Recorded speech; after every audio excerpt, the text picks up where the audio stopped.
My brother drove 3 hours to my farm and slapped a court order on my dinner table like a death sentence. He told me I owed the family and would be evicted in 30 days while my mother stood behind him, cold as ice. But at 9 in the morning, just as the county assessor pulled up, a black SUV turned into the drive. The woman stepped out, looked right at me, and the assessor froze. "Wait," he said. "She is my client. My name is Daisy Martin." And I was exactly 3 bites into my buttered toast when the invasion began. The kitchen of my farmhouse was usually a sanctuary of silence at 7 in the morning. It was a functional silence, broken only by the hum of the commercial refrigerator in the mudroom and the low whistle of the wind coming off the valley. I liked it that way. I had built my entire life around that specific, productive quiet. But that morning, the peace shattered not with a knock, but with the distinctive, heavy thud of a car door slamming shut, followed by the crunch of expensive leather shoes on gravel. I did not have to look out the window to know who it was. The aggressive cadence of the footsteps gave them away. The front door swung open without a warning. They did not knock. They never knocked. To them, this was not my home. It was a holding cell they had graciously allowed me to occupy. Evan walked in first, my brother. He was wearing a navy blue suit that likely cost more than my pickup truck. His tie nodded with a precision that suggested he had spent more time in front of the mirror than he had reviewing his case files. Behind him came my mother, Diane. She wore her signature expression of long-suffering martyrdom. Her hands clasped tightly around a designer handbag as if she were afraid the air in my house might contaminate it. And trailing in the rear like a vulture waiting for scraps was Aunt Gloria, there to witness the carnage. They moved like a single organism, a hydra of judgment and entitlement. They did not say hello. They did not ask how I was. Evan simply marched to the heavy oak table where I sat, pulled a thick sheaf of stapled documents from his briefcase, and dropped them onto the wood. The sound was heavy, final. It sounded like a gavel strike. "It is over, Daisy," Evan said. His voice was smooth, practiced. It was his courtroom voice, the one he used when he was trying to intimidate a defendant into a plea deal. "We are done waiting." I looked at the documents. The bold text at the top was upside down from my perspective, but I could read the legal jargon well enough. Notice of foreclosure, seizure of assets, motion to liquidate. I took another bite of my toast, chewed slowly, and swallowed before looking up at him. "Good morning to you too, Evan, Mom, Gloria. Would anyone like coffee?" "Stop playing the victim," Evan snapped, his veneer of professional calm cracking just a fraction. He pulled a chair out and sat opposite me, leaning in to invade my personal space. "This failing farm is going to be auctioned off to satisfy the family debt. You have hidden out here playing farmer for 6 years, draining resources, contributing nothing. You have evaded reality long enough." My mother stepped forward then. She did not sit. She stood by the window, looking out at the yard with a look of pure disdain. "We are doing this for you, Daisy," she said. Her voice was cold, devoid of any warmth a mother should possess. It was the tone of a disappointed investor cutting losses. "You are 34 years old. You are drowning in a business that does not work. Losing everything is the only way you will learn to grow up. You need a hard reset." "A hard reset," I repeated, my voice flat. "Is that what we are calling it?"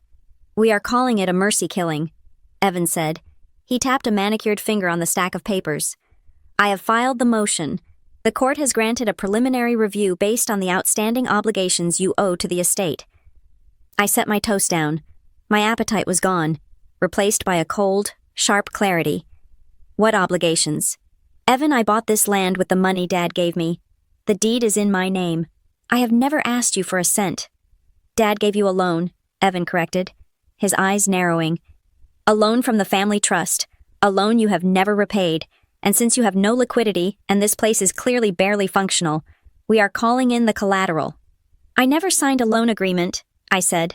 I kept my voice steady, though my heart was hammering against my ribs, not from fear, but from the adrenaline of the trap finally snapping shut.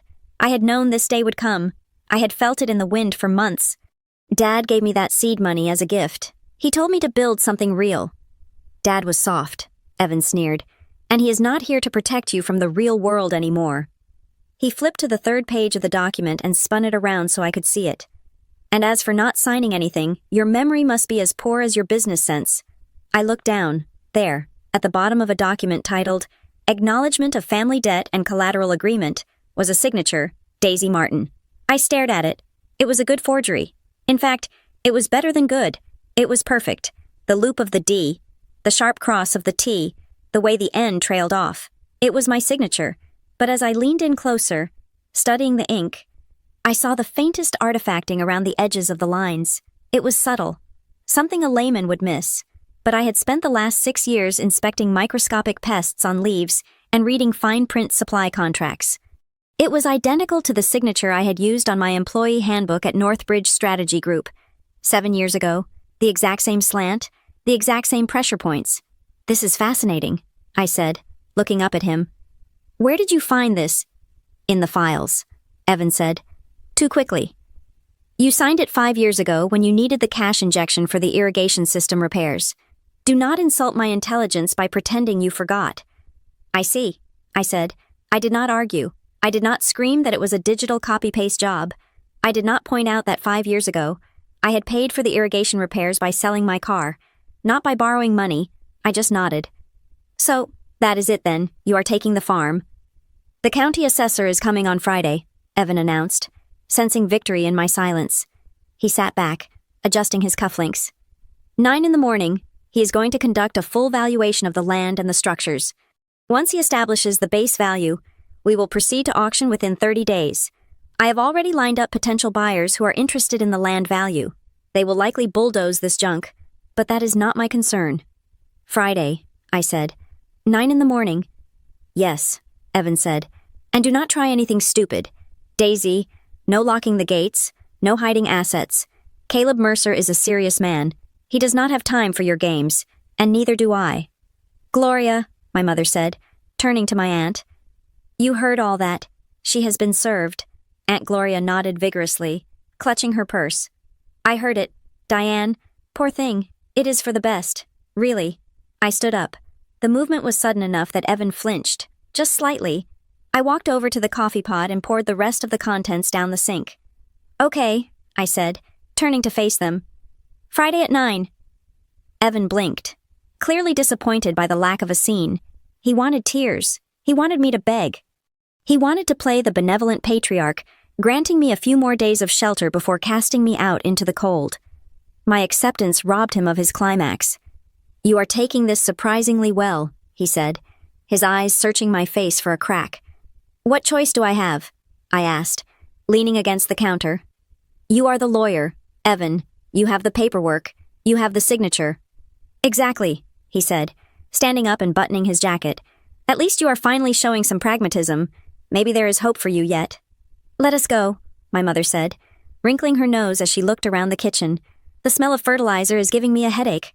I followed them out onto the porch. The morning sun was fully up now, bathing the farm in a harsh, revealing light. To the untrained eye, to their eyes, my farm looked like a desolate wasteland. They looked at the 3 massive greenhouses stretching out to the east, their high-tech polymer skins opaque and dusty. They saw only plastic tunnels, likely filled with dying plants. They looked at the shipping container hub I had converted into a processing center and saw only rusted metal boxes. They looked at the soil, which I had spent half a decade balancing and nourishing, and saw only dirt. Look at this mess, Evan laughed, gesturing to the main greenhouse. Plastic and dirt, 6 years of your life, Daisy, and this is what you have to show for it, a few rows of wilting vegetables. It is pathetic, my mother agreed. She did not even look at me. She was looking at the horizon, perhaps imagining the warehouse complex or subdivision that would soon replace my life's work. Your father would be heartbroken if he saw how you squandered his help. That one stung. It was a calculated barb, aimed at the one soft spot I had left, but I did not flinch. I let it hit me, let it sink in, and let it fuel the fire that was currently burning a hole in my stomach. Make sure the place is presentable for Mr. Mercer, Evan called out as he walked toward his pristine silver sedan. Clean up the yard. I do not want the appraisal coming in low because you were too lazy to mow the grass. I will take care of it, I said. They got into the car. Evan revved the engine, a sound that seemed violently out of place in the valley, and sprayed gravel as he reversed out of the drive. I watched them go. I watched the dust clouds settle long after their taillights had disappeared around the bend. Only then did I allow my shoulders to drop. The silence returned, but the quality of it had changed. It was no longer the silence of peace. It was the silence of a held breath before a plunge. I turned and walked back into the house, locking the door behind me. I went straight to the master bedroom, to the closet, and knelt on the floor. I pulled up the loose floorboard in the corner. A cliché, perhaps, but effective, and retrieved the small fireproof safe I kept bolted to the subfloor. My hands were steady as I spun the dial. Left to 24, right to 10, left to 56. The heavy door clicked open. Inside, there was no cash. There were no jewels. There was only a thick manila envelope and a black USB drive. I took the envelope out first. It was worn, the edges soft from how many times I had held it, but the handwriting on the front was still bold and clear. For Daisy, when you are ready. My father had given it to me 2 weeks before his heart stopped.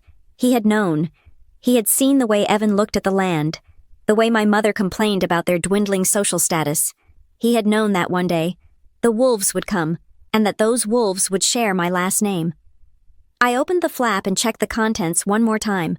The letter, the bank transfer records, the original, notarized gift deed that Evan did not know existed because he had been too busy chasing ambulance chaser cases in the city to pay attention to Dad's estate planning, and the USB drive. I held it in my palm, feeling its cold weight. It contained audio files, emails, scans of documents I had quietly collected over the last 2 years as I watched my family maneuver in the shadows. I was not the victim they thought I was. I was not the failing farmer scratching a living out of the dust. They saw plastic and dirt, because that is what I wanted them to see. They did not know what was growing inside those greenhouses. They did not know about the climate control systems that rivaled university laboratories. They did not know that the rusting shipping containers housed a sterile, high-speed cold chain facility that processed some of the most expensive organic matter on the East Coast. They thought I was playing house. They did not realize I was building an empire.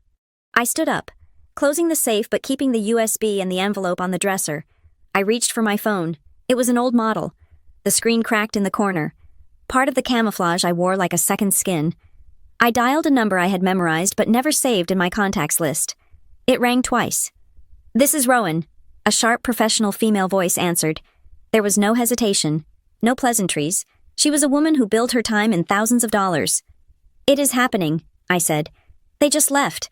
They filed for foreclosure." There was a brief pause on the other end, followed by the sound of typing. "Timeline. Friday," I said. 9 in the morning. The county assessor is coming for evaluation." "Friday," Rowan repeated. "That is tight. We have a shipment scheduled for Thursday night. Do you want me to divert it?" "No," I said, looking out the window at the greenhouses that held my true leverage. "Keep the schedule. In fact, double the volume for the Thursday pickup. I want the inventory levels at maximum capacity." "Understood," she said. "And the other matter?" "Bring the contract," I said. "The full binder, and bring the historicals. Evan is bringing the assessor to appraise a failing farm. I need you to show them what this place is actually worth." "I will be there," Rowan said. Her voice carried a hint of dark amusement. "I have been waiting to meet your brother. He sounds like a charming man." "He is a shark," I said, but he forgot that sharks suffocate on land. "Friday at 9. Daisy, I need everything to happen on time. Do not let them delay the start." "I will not," I promised. "Just be ready to sign." "I am always ready to sign for quality," she said, and the line went dead. I lowered the phone and looked at the empty kitchen. My toast was cold. The coffee was gone. The threat of eviction hung over the room like a physical weight, but for the first time in 6 years, I did not feel the need to hide. I looked at the spot on the table where Evan had slammed the papers down. He had wanted a war. He had wanted to strip me bare and sell me off for parts.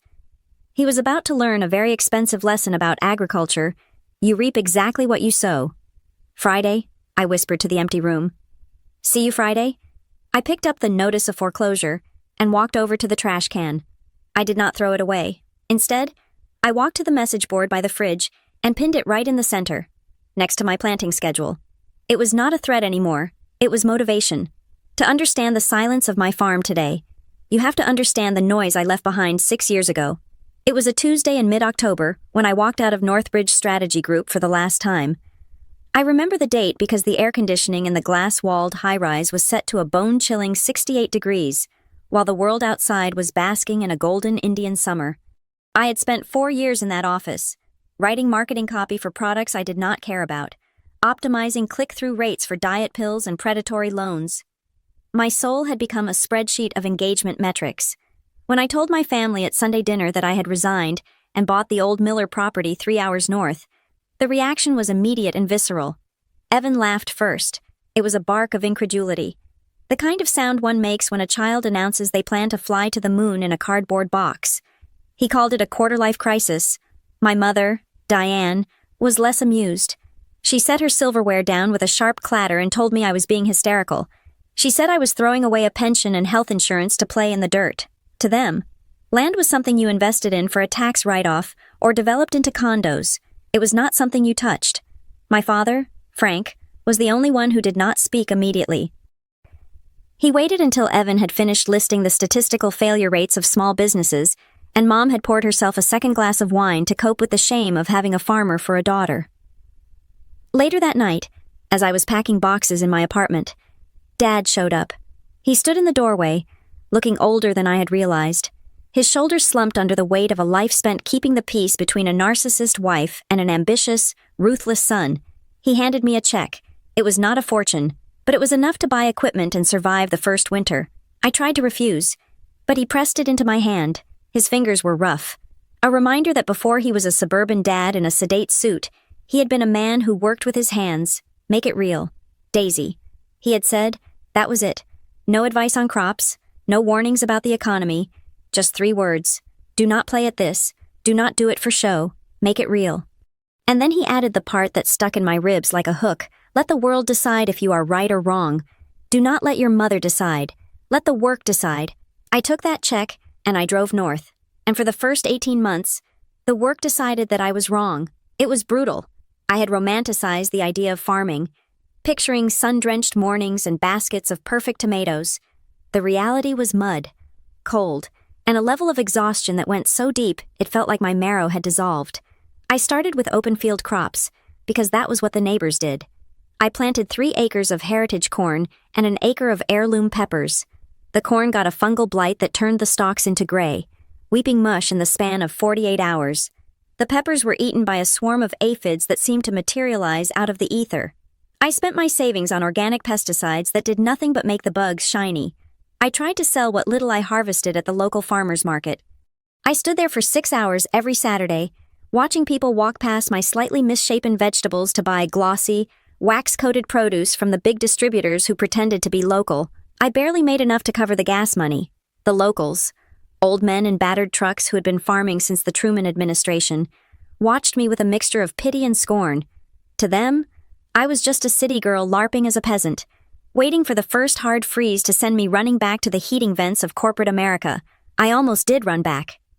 There was a night in that second winter when the pipes froze and I was huddled under 3 blankets, staring at a bank account balance that had dipped into the double digits. I could hear Evan's voice in my head, smug and vindicated, but then I remembered the data. I was not a traditional farmer. I was a data analyst who happened to be covered in mud. I sat down and looked at the numbers. The traditional model high volume, low margin, dependent on weather was a suicide pact for a solo operator on small acreage. I could not compete with the industrial giants on corn or soy. I was trying to play their game with a broken bat. So I stopped. I stopped trying to feed the town and decided to feed the few. I spent the next 4 months doing nothing but reading.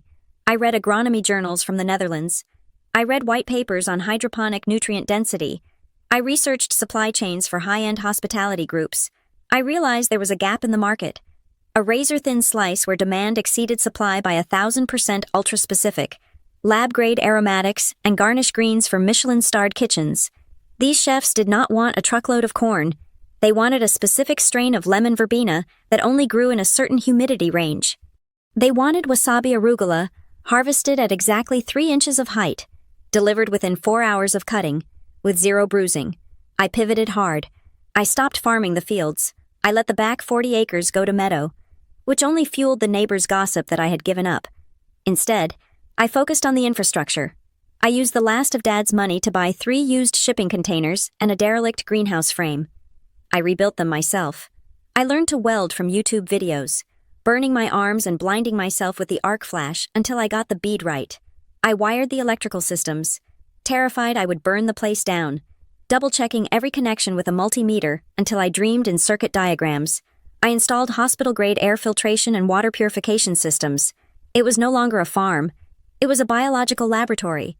I grew things that had no business growing in this climate. I grew micro-orchids for plating desserts.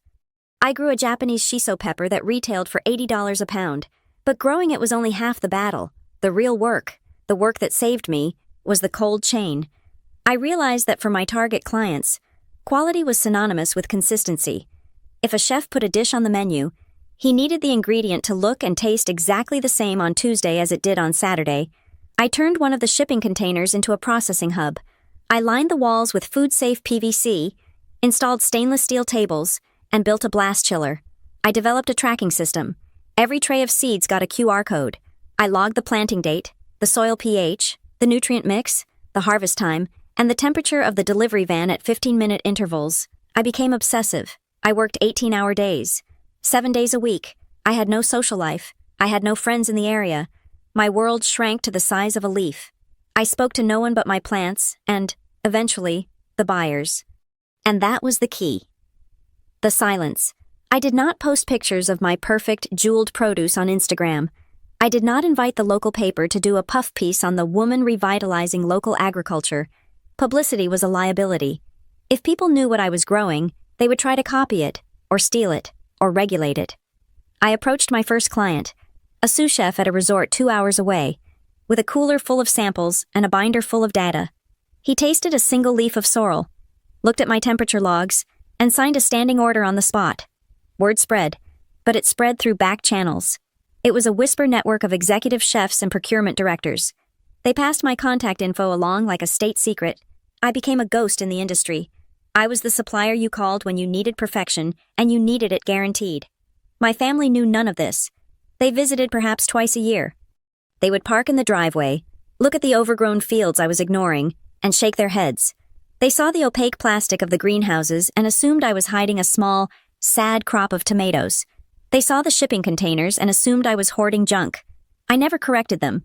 When Evan asked how things were going, I would shrug and say, "It is a struggle. It keeps the lights on." I watched the satisfaction settle over his face. He needed me to be struggling. My failure was the ballast that kept his ego afloat. If I was the mess, then he was the success. If I was the charity case, he was the benefactor. It was a role he was comfortable with, and I let him play it because it bought me peace. Then, 2 years ago, Dad died. It was a massive coronary event. He was gone before he hit the floor.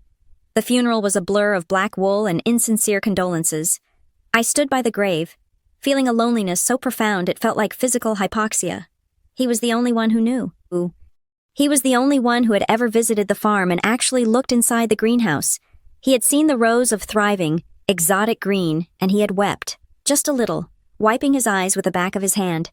He had told me he was proud. After the funeral, I saw the shift in my mother and Evan. The grief did not soften them. It sharpened them. They began to talk about consolidating assets and trimming the fat. I realized then that my father had been the dam holding back their greed. With him gone, I was exposed. I went back to the farm, and I began to prepare. I took every document Dad had ever given me, the letter, the initial check record, the emails where he encouraged me, and I locked them away. I stopped bringing any paperwork into the main house. I moved my office into the back of the processing container, behind a heavy steel door with a biometric lock. I became a phantom on my own land. To the outside world, to the county tax assessor, to my neighbors, and especially to my brother. Daisy Martin was a recluse living on a failing farm, scratching out a poverty-level existence. But inside the perimeter, behind the plastic walls and steel doors, I was running a precision engine. The farm today looks silent because efficiency does not make noise. There are no tractors roaring at dawn because I do not till the soil. There are no hired hands shouting across the fields because I automated the irrigation and climate control. But if you stood in the driveway at 4 a.m. on a Tuesday, you would see the reality. You would see the unmarked white vans backing up to the loading dock. You would see the drivers, uniformed and professional, loading insulated crates with the efficiency of a pit crew. You would see digital manifests being signed, transferring tens of thousands of dollars of inventory in minutes. My calendar is not empty. It is a Tetris block of harvest windows and delivery slots, booked out 6 weeks in advance. I have a waiting list of restaurants that would kill to get onto my rotation. I stand in the center of my operation, surrounded by the hum of cooling fans and the drip of nutrient solutions, and I am not lonely. I am solitary. There is a difference. Loneliness is a void. Solitude is a shield. I built this. I built it with my own hands, my own sweat, and my own silence. And the irony is, my family thinks they are coming to take away a piece of dirt. They have no idea they are walking into a fortress. They see a woman who has lost her way. They do not see the CEO of a ghost enterprise. And that blindness is going to be their downfall, to the untrained eye. A farm is a place of biology. It is sun, soil, rain, and luck. But to me, and to the people who pay my invoices, a farm is a place of data. It is a controlled environment where variables are eliminated until only perfection remains. Evan and my mother looked at my property and saw a hobby gone wrong. They saw a woman playing in the dirt. What they failed to understand was that I was not in the business of selling vegetables. I was in the business of selling risk mitigation and culinary precision. My operation was built around a single, ironclad concept, the chain of custody. When a head of lettuce leaves a standard commercial farm, it goes into a bin, then onto a truck, then to a distribution center, then to a wholesaler, and finally to a restaurant. By the time it hits the plate, it has been handled by a dozen people, exposed to fluctuating temperatures, and its origin has been blurred into a generic product of the USA label. My clients could not afford that ambiguity. My anchor client was Marrow and Slate Hospitality. To the general public, they were a luxury brand of boutique hotels and high-concept restaurants scattered across the eastern seaboard. To me, they were a partner who demanded absolute excellence and paid a premium that would make a corn farmer weep. Our relationship was not based on charity. It was based on a contract so thick it could stop a bullet. I did not just send them boxes of greens. I sent them edible flowers harvested with tweezers to ensure no petal was bruised. I sent them micro cilantro that had been grown in a hydroponic medium specifically balanced to enhance the essential oils, creating a flavor profile 5 times more intense than the field-grown variety. But the real product was the assurance. Every single crate that left my loading dock carried a unique QR code. When a chef at a Marrow and Slate restaurant scanned that code, they did not just get a packed-on date, they got a full dossier. They could see the exact time of harvest. They could see the water quality report for that specific grow cycle, proving there were no heavy metals or bacterial contaminants. They could see the soil composition analysis. They could see the temperature log of the delivery van, proving the cold chain had never been broken, not even for a minute. This was why I had a waiting list. It was not arrogance, it was capacity. My greenhouse space was finite. I currently had a list of chefs and restaurant groups waiting between 12 and 18 months just for a consultation to see if I could fit them into the rotation. I had turned down offers from major grocery chains because they wanted volume. I did not do volume, I did value. Keeping this hidden from my family had been a deliberate strategic choice, but it was also a necessity for the business. In the world of high-end agriculture, privacy is currency.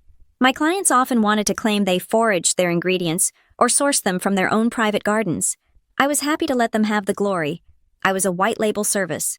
My name did not appear on their menus. I did not tag them in social media posts because I did not have social media accounts. I operated under a strict non-disclosure agreement structure. In my public tax filings, I redacted the names of my clients, listing them only as contracted entities, which was perfectly legal under the trade secret provisions of the state tax code. To anyone looking at the surface like my brother Evan, my income looked erratic. I reinvested almost 90% of my revenue back into the infrastructure. I bought better lights, more efficient pumps, and advanced sensors. My taxable income remained modest, deliberately so. I lived simply. My truck was 10 years old. My clothes were functional. I did not look like a woman running a multi-million-dollar logistics operation. I looked like a struggling farmer. And that camouflage had worked perfectly. Until now. I sat in my secure office at the back of the processing container, the hum of the servers keeping me company. On the screen in front of me was the digital copy of the loan agreement Evan had slapped on my kitchen table. I zoomed in on the signature again. It was a clumsy job. Really, the more I looked at it, the more offended I was. Not just by the fraud, but by the laziness of it. The pixelation on the curvature of the D suggested it had been lifted from a document scanned at a low resolution, likely 300 dots per inch or less. But the real tell was the date. The document was dated August 15th, 5 years ago. I pulled up my own internal logs for that date. 5 years ago, on August 15th, I had been in the middle of a crisis. A heat wave had threatened to overwhelm the cooling system in Greenhouse 1. I had spent 18 straight hours manually monitoring the misting system. I had not signed a loan document. I had not even held a pen. I had been holding a wrench and a temperature probe. Furthermore, I had a distinct habit that Evan did not know about. Starting 6 years ago, on the advice of my remote legal counsel, a sharp-witted attorney named Sarah, who worked out of Chicago and communicated exclusively via encrypted email, I had adopted a specific protocol for signing legal documents. I always, without exception, placed a tiny, almost invisible dot inside the loop of the Y in my first name when signing anything with financial implications. It was a personal authenticator, a habit born of paranoia that was now paying dividends. The signature on Evan's document did not have the dot. It was a copy of my signature from my employment contract at Northbridge, a document I had signed 7 years ago, before I developed my security protocols. I sat back in my ergonomic chair, the anger cooling into a hard, crystalline resolve. They were trying to steal the land, that was obvious. But why now? And why were they so confident I switched tabs on my computer and pulled up the county's GIS map? I overlaid my property lines with the hydrological survey data I had commissioned 3 years ago. This was the secret that even Marrow and Slate did not know. This was the true value of the failing farm. When I bought the land, the previous owner had been an old man who had neglected the fields but had been obsessive about paperwork. In the 1970s, he had secured a senior water right permit for the deep aquifer that ran beneath the valley. In our state, water rights were separate from land rights. They were gold dust. Most of the farms in the valley were on junior permits, meaning that in a drought year, they could be cut off by the state. But my permit was senior. It was grandfathered in. I had the legal right to draw a specific volume of water, regardless of drought conditions. And crucially, the permit allowed for commercial and industrial use, not just agricultural. I looked at the map. The aquifer ran deep and pure right under my main greenhouse. Evan and his investors did not want to grow corn. They did not even want to build condos. I suspected they wanted the water, or perhaps they wanted to lease the land for a solar farm or a logistics hub, both of which required guaranteed water access for cooling and fire suppression systems. If they foreclosed on me, if they seized the land for unpaid debts, they would get the water rights along with the deed. They would get an asset worth 10 times the value of the surface dirt. I closed the map. I could have called Evan right then. I could have sent him a picture of the forgery and threatened to go to the police. I could have called my mother and screamed at her for her betrayal. But that is what the old Daisy would have done. The emotional Daisy. The sister who wanted to be understood. That Daisy was gone. The woman who sat in this office was a CEO. And a CEO does not complain about a hostile takeover attempt. She kills it. I picked up my phone and dialed Sarah in Chicago. "I need you to draft a document," I said when she answered. "I need an affidavit of forgery, prepared for submission to the court. But do not file it yet. I want it ready to hand over physically." "You want to ambush them," Sarah said. She knew me well. "Evan is bringing the county assessor on Friday," I explained. "He thinks he is going to walk through a desolate, failing farm and get a lowball valuation that justifies a quick auction. He thinks he is going to humiliate me and take the keys." "And you are going to show him the books," Sarah surmised. "I am going to show him everything," I said. "I am going to show the assessor the Marrow and Slate contract. I am going to show him the water rights permit. I am going to show him the infrastructure investment logs." "Daisy," Sarah warned, her voice cautious, "if you do that, your property taxes are going to skyrocket. You will be reclassified from standard agricultural to high-intensity commercial production. The valuation will triple, maybe quadruple." "I know," I said. "That is the point. If the farm was worth $4 million instead of $400,000, the debt Evan claimed I owed, which was likely in the range of $50,000 or $60,000, would look ridiculous as a justification for foreclosure. A judge would never grant a total seizure of a multi-million-dollar operational business to satisfy a minor, disputed debt. They would order a payment plan or a lien, not an eviction. By proving I was rich, or at least that my business was incredibly valuable, I would make it impossible for them to steal it." "And the forgery?" Sarah asked. "That is the cherry on top," I said. "I will let the assessor establish the value first. I want Evan to hear the number. I want him to realize that he is trying to foreclose on a gold mine. And then, once the greed is really shining in his eyes, I will drop the forgery charge." "It is high risk," Sarah noted. "You are exposing your entire operation. You lose your anonymity." "I lost my anonymity the moment they walked into my kitchen this morning," I replied. "Now I am just controlling the narrative." I hung up the phone and looked around my office. It was time to prepare the stage. I needed to clean, not the way my mother meant, with a broom and a dustpan. I needed to clean the data. I needed to print the binders. I needed to organize the water quality reports, the soil tests, the harvest logs. I opened the safe and took out the deed to the water rights. The paper was yellowed and brittle. It looked like trash. It was worth more than Evan's entire law practice. I also needed to make a call to Rowan at Marrow and Slate. I needed her physical presence. A document was one thing. A flesh-and-blood executive stepping out of a luxury car was another. Evan was a snob. He respected money and power. He would dismiss me, but he would not be able to dismiss a woman who wore suits sharper than his own. I typed out a text to Rowan. Friday is a go. Bring the full procurement file. And wear the shark suit. She replied instantly with a thumbs-up emoji. I stood up and walked out of the office, locking the steel door behind me. I walked through the processing facility. My staff had gone home for the day. The stainless steel tables were gleaming. The air smelled of ozone and sanitizer. I walked into the main greenhouse. It was twilight outside, but inside, the supplemental LED lights had hummed to life, bathing the rows of rare herbs in a soft, violet glow. I walked down the central aisle, running my hand along the waist-high troughs. I stopped at a tray of shiso. The leaves were perfect, serrated edges sharp against the light, a deep, rich purple that looked almost black. "You are not going anywhere," I whispered to them.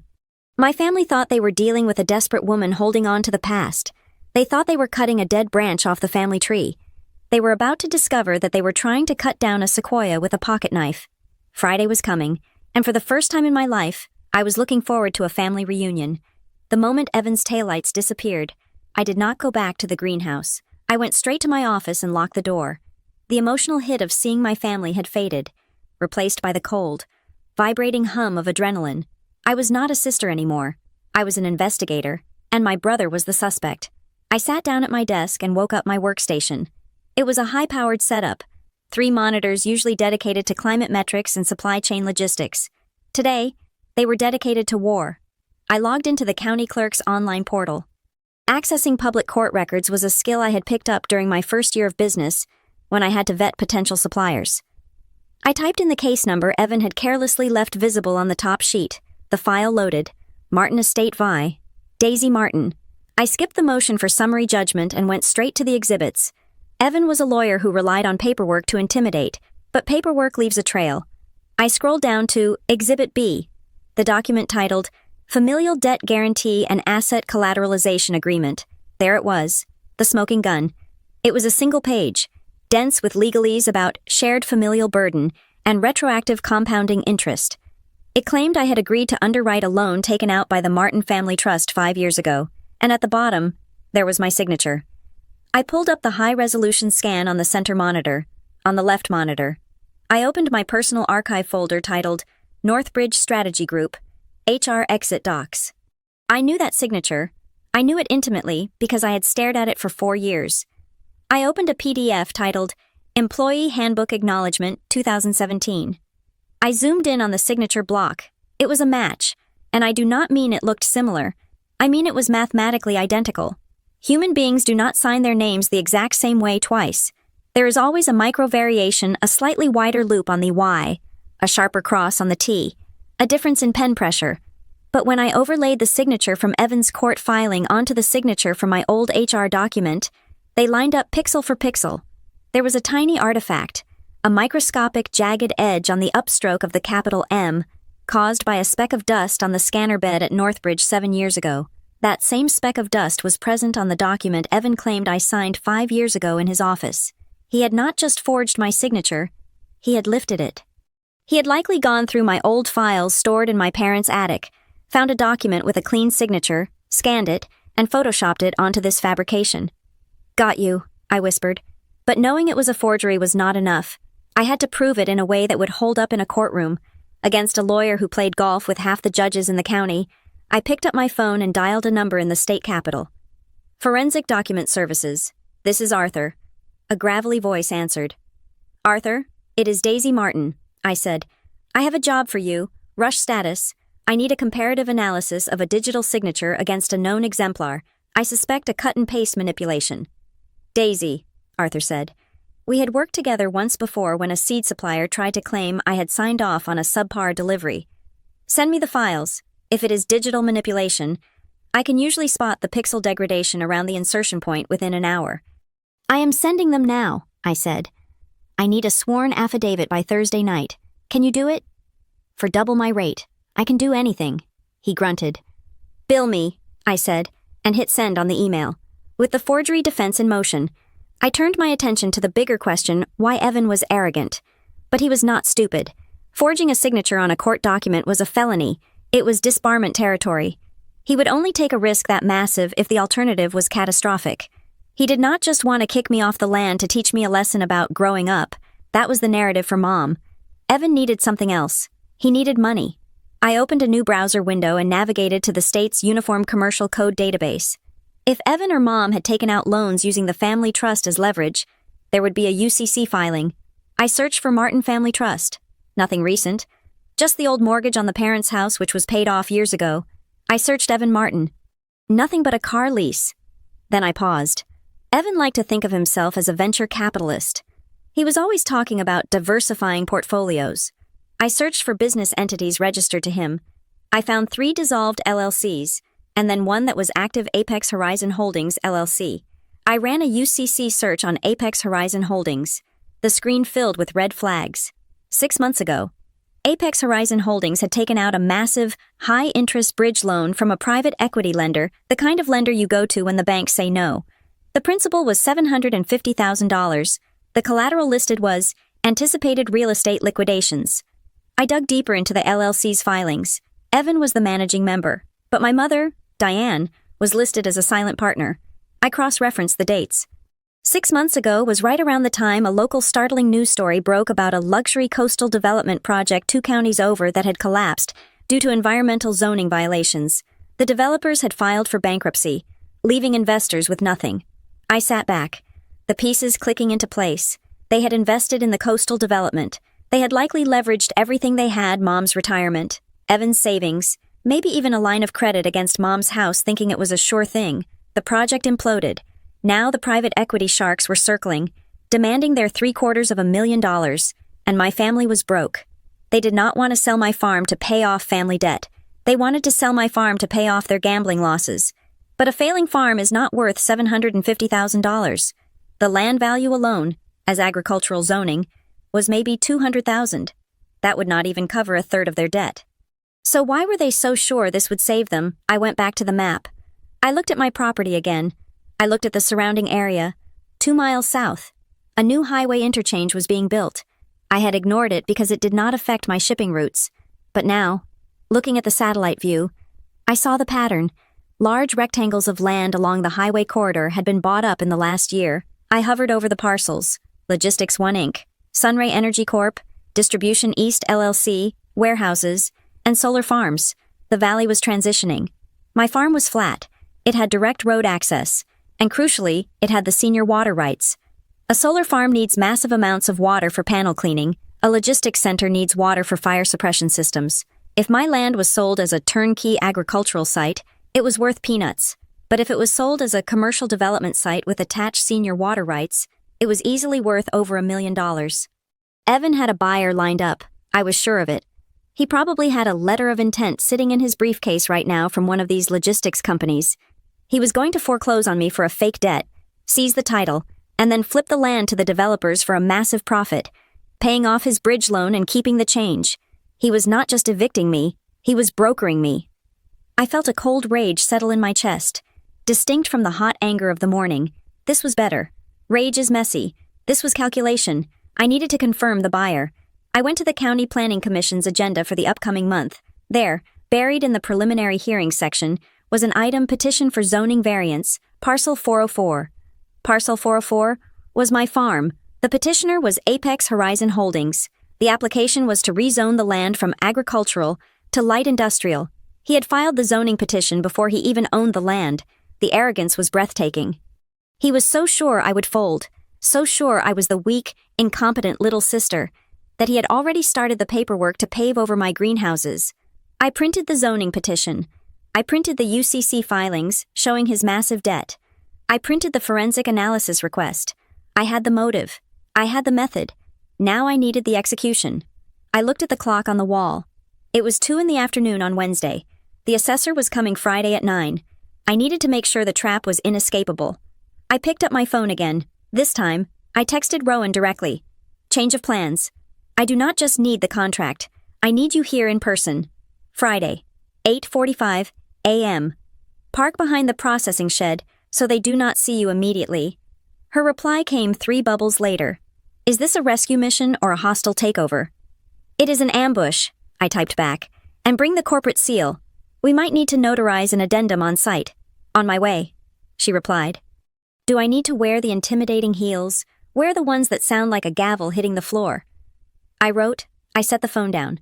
I spent the rest of the afternoon assembling the binder. I found an old, battered 3-ring binder in the supply closet. I wanted it to look innocuous. Inside, I placed the documents in a specific order, like a deck of cards stacked for a magic trick. First, the water rights deed, the original, yellowed paper. Second, the forensic report on the signature which Arthur would email me by tomorrow. Third, the evidence of Evan's secret debt and the zoning petition. Fourth, the Marrow and Slate contract, with the revenue figures highlighted in yellow. Fifth, a printout of my bank statement from the business account, showing a cash reserve that could buy Evan's car 10 times over. I would not show this binder to Evan, not at first. I would show it to Caleb Mercer, the county assessor. Caleb was a by-the-book bureaucrat. I knew his reputation. He hated drama. He hated liars. And he hated being used. If Evan tried to use Caleb as a pawn in his fraud, Caleb would be the one to shut it down. I checked the security cameras one last time. The farm was quiet. The wind was blowing through the valley, rattling the loose plastic on the dummy greenhouse I kept near the road for appearances. Let them think it is failing. I thought, let them think the plastic is torn and the soil is dead. I walked to the window and looked out at the long driveway. Come on, Evan, I said softly. Come and take it. I went back to the kitchen, made a fresh pot of coffee, and sat down to wait. The waiting was the hardest part, but I had learned patience from the plants. You plant the seed, you control the environment, and then you wait for the inevitable growth. This Friday, I was going to harvest the truth, and it was going to be bitter. Friday morning arrived with a sky so clear and hard it looked like a sheet of blue glass. It was the kind of unforgiving light that exposed every flaw, every crack in the paint, every weed in the gravel. For a failing farm, this would have been a disaster. For me, it was stage lighting. I was standing on the porch at 8:30, holding a mug of black coffee, when the first car arrived. It was Evan. Of course, he was early. He pulled his silver sedan up to the front gate, ignoring the biosecurity control point. Do not enter sign I had posted 3 years ago. He drove right up to the house, his tires grinding the gravel with an entitlement that set my teeth on edge. He stepped out, and I had to stifle a laugh. He was wearing a charcoal 3-piece suit, Italian leather shoes that cost more than my first tractor, and a silk tie. He looked like he was heading to a merger meeting on Wall Street, not a foreclosure inspection in a muddy valley. My mother and Aunt Gloria climbed out of the back seat. They were dressed in what I could only describe as funeral casual. Dark cardigans, sensible slacks, and expressions of somber anticipation. They looked like they were here to identify a body, not appraise a business. You are early, I said, not moving from the porch. We wanted to do a preliminary sweep, Evan said, adjusting his cuffs. He walked up the steps, bypassing me to look out over the yard. Make sure you have not stripped the copper wiring out of the walls before the assessor gets here. Good morning to you too, Mother, I said. Diane looked at me, her eyes sweeping over my work clothes, clean jeans and a Northbridge Strategy Group fleece I had kept from my old life. You look tired, Daisy. The stress must be terrible. I slept fine, I lied. Better than you, I imagine. Do not be snippy, Gloria chirped, clutching her purse. We are here to support you through the transition. Transition, I repeated. Is that what we are calling eviction these days? Evan ignored me. He turned his attention to my foreman, Marcus, who was walking from the machine shed to the main greenhouse carrying a calibration tablet. Marcus was a 26-year-old horticulture PhD candidate who worked for me part-time, but to Evan, he was just a hired hand. Hey, you, Evan shouted, snapping his fingers. You can leave that tool there. We are going to be locking up the shed in about an hour. No need to pretend you are working. Marcus stopped, looked at Evan, then looked at me. I gave him a subtle nod. Marcus adjusted his glasses, turned his back on Evan without a word, and continued walking toward the greenhouse. Insolent, Evan muttered. I will have him off the payroll by noon. He is not on a payroll you control. Evan, I said. Not yet. Evan smiled. It was a shark's smile, all teeth and dead eyes. But give it 30 days. At exactly 9 in the morning, a white county sedan turned off the main road. The change in Evan was instantaneous. He smoothed his jacket, checked his watch, and assumed a posture of benevolent authority. He walked down the steps to greet the car before the engine had even cut out. Caleb Mercer stepped out of the vehicle. I had researched Caleb, just as I researched everyone. He was 55, a career civil servant who had started as a land surveyor. He was known for being meticulous, humorless, and utterly immune to charm. He wore a windbreaker with the county seal and carried a clipboard that looked like it had seen battle. Mr. Mercer, Evan boomed, extending a hand. Evan Martin, I am the attorney representing the estate. Thank you for coming out so promptly. We are eager to get this valuation processed so we can move forward with the liquidation. Caleb looked at Evan's hand, then shook it briefly. A single pump of obligation. Mr. Martin, I am here to perform a tax assessment and asset valuation pursuant to the court order. I am not here to discuss liquidation timelines. Of course, Evan said, falling into step beside him. I just wanted to give you the context. It is a simple case. Distressed agricultural asset, non-operational for several years. Significant dilapidation. We are looking at land value minus demolition costs, essentially.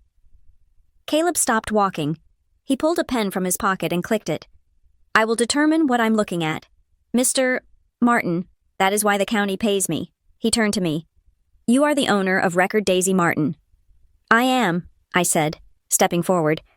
I need access to all structures, the utility mains, and the pump house, Caleb said. Do you have the keys? The facility is unlocked, I said. But I will need you to put on boot covers before entering the greenhouses.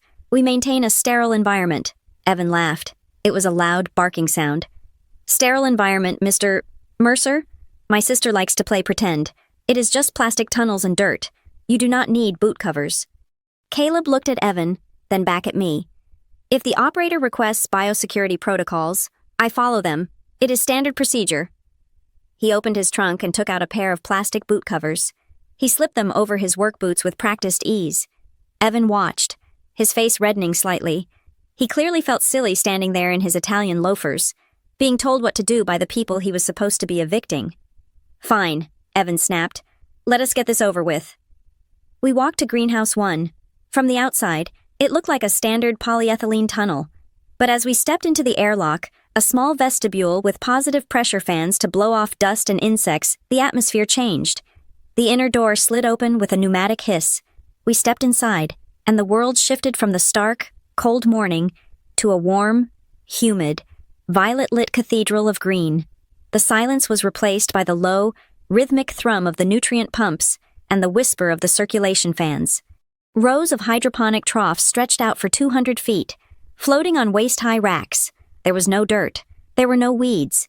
There was only a sea of perfect, identical plants, red-veined sorrel on the left, microbasil on the right, growing in rockwool cubes, their roots dangling into the nutrient mist below. Caleb Mercer stopped 3 feet inside the door. He did not speak. He looked up at the ceiling, where the retractable thermal screens were adjusting automatically to the morning sun. He looked down at the floor, which was white epoxy, spotless enough to eat off of. He looked at the sensors dangling every 10 feet, measuring humidity, temperature, and CO2 levels. He took his pen and wrote something on his clipboard. He wrote for a long time. Well, Evan said, his voice echoing slightly in the vast space. It is neat, I will give you that. Daisy, you kept it tidy, but let us be honest. Mr. Mercer, these are temporary structures, depreciating assets. They do not add real value to the land. Caleb ignored him. He walked over to the main control panel on the wall.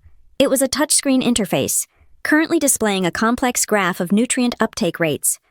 This is a Hugendorn climate computer, Caleb said. It was not a question. Yes, I said. ISII version 4, integrated with the irrigation units. Caleb nodded. I have only seen these at the University Research Center. You are running a fully automated loop. 95% automated, I replied. We manually calibrate the pH sensors twice a week. Wait, Evan interrupted, waving his hand as if swatting away a fly. Computer loops. Who cares? It is a thermostat. Mr. Mercer, let us not overcomplicate this. We are talking about the land value. The comps in this area are selling for roughly $4,000 an acre for grazing land. Caleb turned slowly to face my brother. The assessor's expression was mild, but his eyes were sharp. Mr.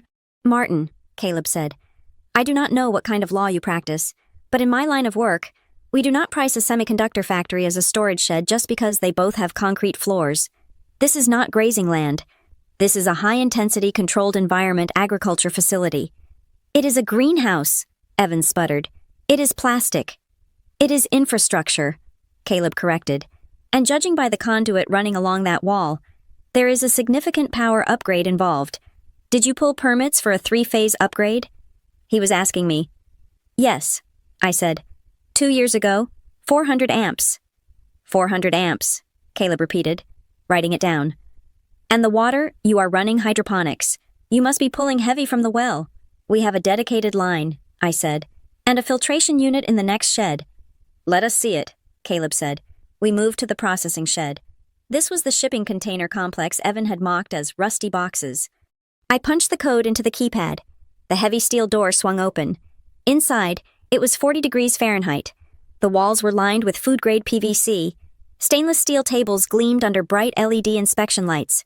In the corner, the blast chiller hummed. On the far wall, the reverse osmosis water filtration system, a beast of chrome and tubes that cost more than Evan's car, was silently purifying the aquifer water. My mother, who had been silent until now, wrapped her cardigan tighter around herself. It is freezing in here, and it smells like a hospital. It is a packing facility. Mrs. Martin, Caleb said. He was walking around the filtration unit, inspecting the serial plates. Commercial grade, NSF certified. He turned to Evan. You listed this property in your motion as non-operational and dilapidated. Evan loosened his tie. He was sweating, despite the cold. Well, operational is a subjective term. Just because the lights are on does not mean it is a business.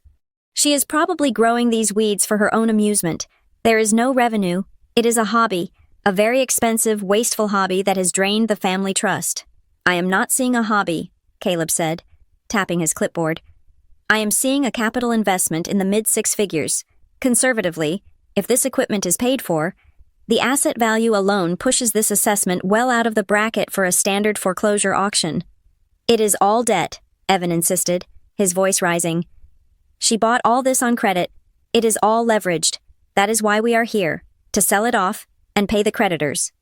That is a matter for the bankruptcy court, Caleb said calmly. My job is to say what it is worth, and it is worth a hell of a lot more than $4,000 an acre. He turned to me. Ms. Martin, to finalize the valuation of the business enterprise value, which I now have to do, given the complexity I need to see your operating permits, water withdrawal logs, and your customer contracts. Contracts, Evan scoffed. She sells at the farmer's market. Mr. Mercer, she sells baggies of lettuce to hipsters for $5. There are no contracts. I need to verify the revenue stream, Caleb insisted, looking at me. Do you have a ledger? I do, I said. I demand to see it. Evan stepped forward, physically inserting himself between me and the assessor. As the representative of the primary creditor, I have a right to audit the financials immediately. If there is money hidden in this business, it belongs to the estate. I looked at Evan. He was desperate. He could see the failing farm narrative crumbling, and he was terrified that Caleb was about to put a valuation on the paper that would make his $750,000 debt look like pocket change. If the farm was worth millions, he could not simply seize it. He would have to sell it at fair market value, and any surplus would come back to me. He needed it to be worthless so he could steal it. You do not have a right to anything, Evan, I said, my voice steady. You are the plaintiff. You are suing me. You do not get to rifle through my proprietary business data just because you are losing the argument. I am your brother, he shouted, the mask slipping completely. And I am the executor of the trust you stole from. Show me the books. Daisy, I know you are cooking them. Mr. Martin, step back, Caleb warned, his voice dropping an octave. This is an assessment, not a deposition. She is defrauding the court. Evan pointed a shaking finger at me. She is sitting on assets she hid from the family. This proves she acted in bad faith. The only thing this proves, I said, is that you did not do your due diligence. I want those records. Evan lunged toward the office door at the back of the shed. Evan, stop, Mom cried out, looking truly alarmed for the first time. But he did not stop. He reached for the handle of the office door. It was locked. He rattled it, turning back to me with a face twisted by rage. Open it now. No, I said. Mr. Mercer, order her to open it, Evan screamed. I do not have that authority, Caleb said, looking at Evan with open disgust. But I will note your behavior in my report. The tension in the cold room was brittle, ready to snap. Evan was panting, his face red. Mom was wringing her hands. Caleb was writing furiously. And then, we heard it. The sound of tires on gravel. Heavy tires. We all turned toward the open loading dock door, a black SUV. Sleek and polished, rolled into the yard. It did not park in the visitor spot. It pulled right up to the loading ramp, blocking the sunlight. The engine cut. The driver's door opened. A woman stepped out. She was tall, wearing a tailored charcoal suit that made Evans look like a costume. Her hair was pulled back in a severe, elegant bun. She carried a thick leather portfolio under one arm. She did not look at the mud on her shoes. She did not look at the greenhouses. She looked straight at Evan. It was the look a biologist gives a specimen in a jar. Who is this? Evan demanded, though his voice wavered. We are in the middle of a legal proceeding. This is private property. Rowan Pike walked up the ramp, her heels clicking on the metal with a sound like a gavel striking a sounding block. She stopped 3 feet from Evan, towering over him in her stilettos. Actually, she said, her voice cool and smooth as glass, I believe you are trespassing on my supply chain. She turned to me and gave a microscopic nod. Daisy, I hope I am not late. Right on time, I said. Caleb Mercer stepped forward, squinting slightly as he adjusted his glasses. He looked at the woman, then at the logo on the file she was holding. He froze. Wait a minute, Caleb said, his professional demeanor cracking for the first time. Ms. Pike, Rowan turned to him, her expression softening into professional recognition. Mr. Mercer, good to see you again. I trust you received the tax remittance for the downtown hotel property. Yes, last week, Caleb stammered. He looked from Rowan to me, and then back to Rowan. You know Ms. Martin? Know her. Rowan raised an eyebrow. She is the most critical vendor in our portfolio. She turned back to Evan, who was looking between them like a man watching a tennis match he did not understand. I am Rowan Pike, she said, introducing herself to my brother as if she were speaking to a slow child. Director of Procurement for Marrow and Slate Hospitality, and I am here to inspect my inventory, so if you would kindly step away from the loading dock, you are blocking my workflow. Evan's mouth opened, but no sound came out. The trap had not just sprung, it had shattered his leg. The silence in the cold storage room was absolute. It was the kind of vacuum that occurs when a grenade lands in the center of a room and everyone stares at it, waiting for the pin to drop. Rowan Pike stood there, her breath puffing slightly in the 40-degree air, looking at my brother with a mixture of boredom and mild annoyance. She did not look like a woman who had just driven 3 hours to a muddy farm. She looked like she had just stepped out of a boardroom in Manhattan. Evan blinked. His brain was clearly misfiring, trying to reconcile the failing farm narrative he had constructed with the presence of a woman wearing a suit that likely cost more than his car.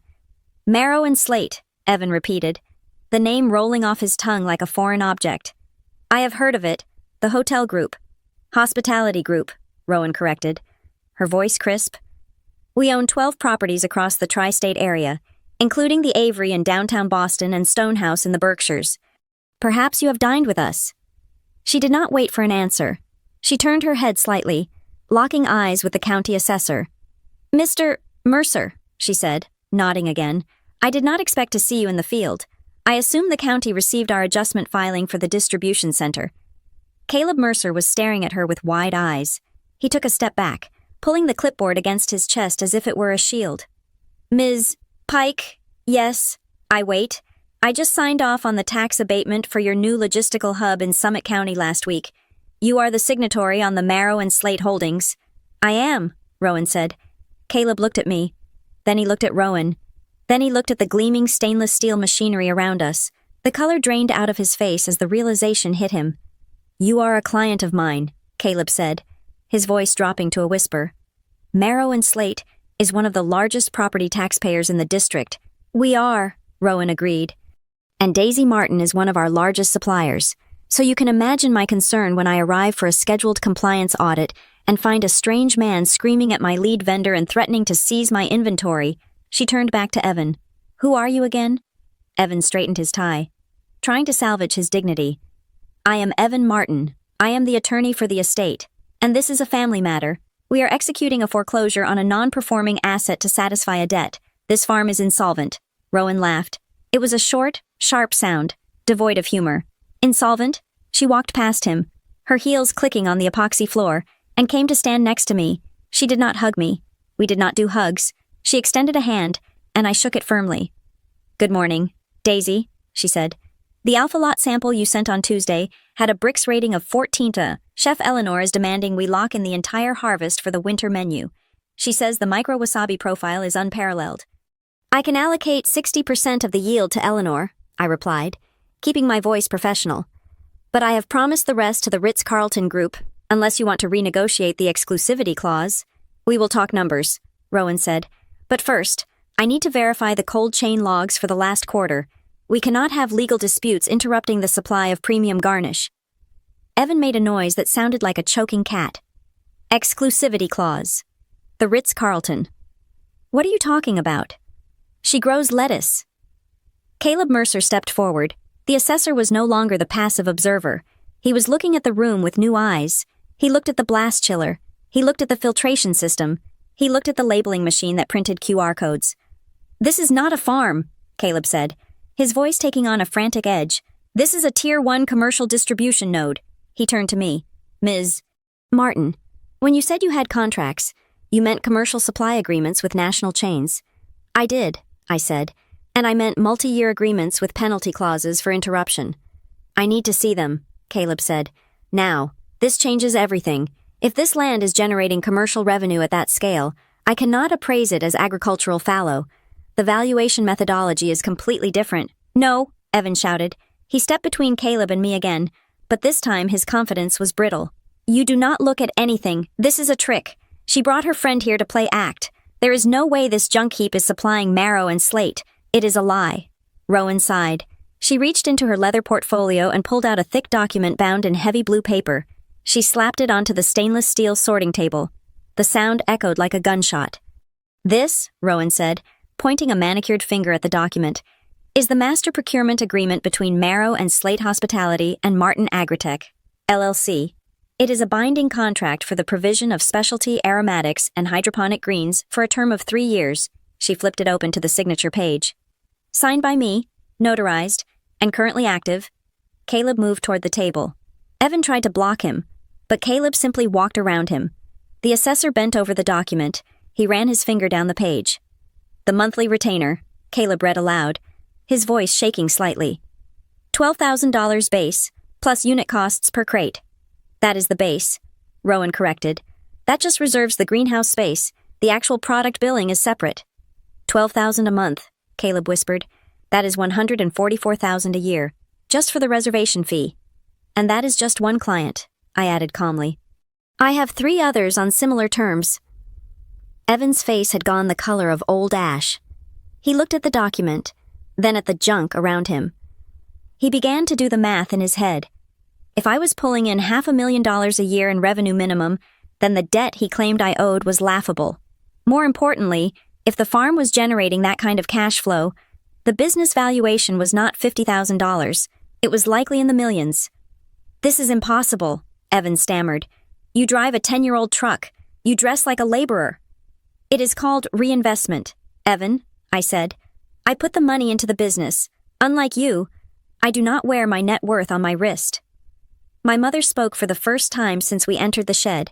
Her voice was small, trembling.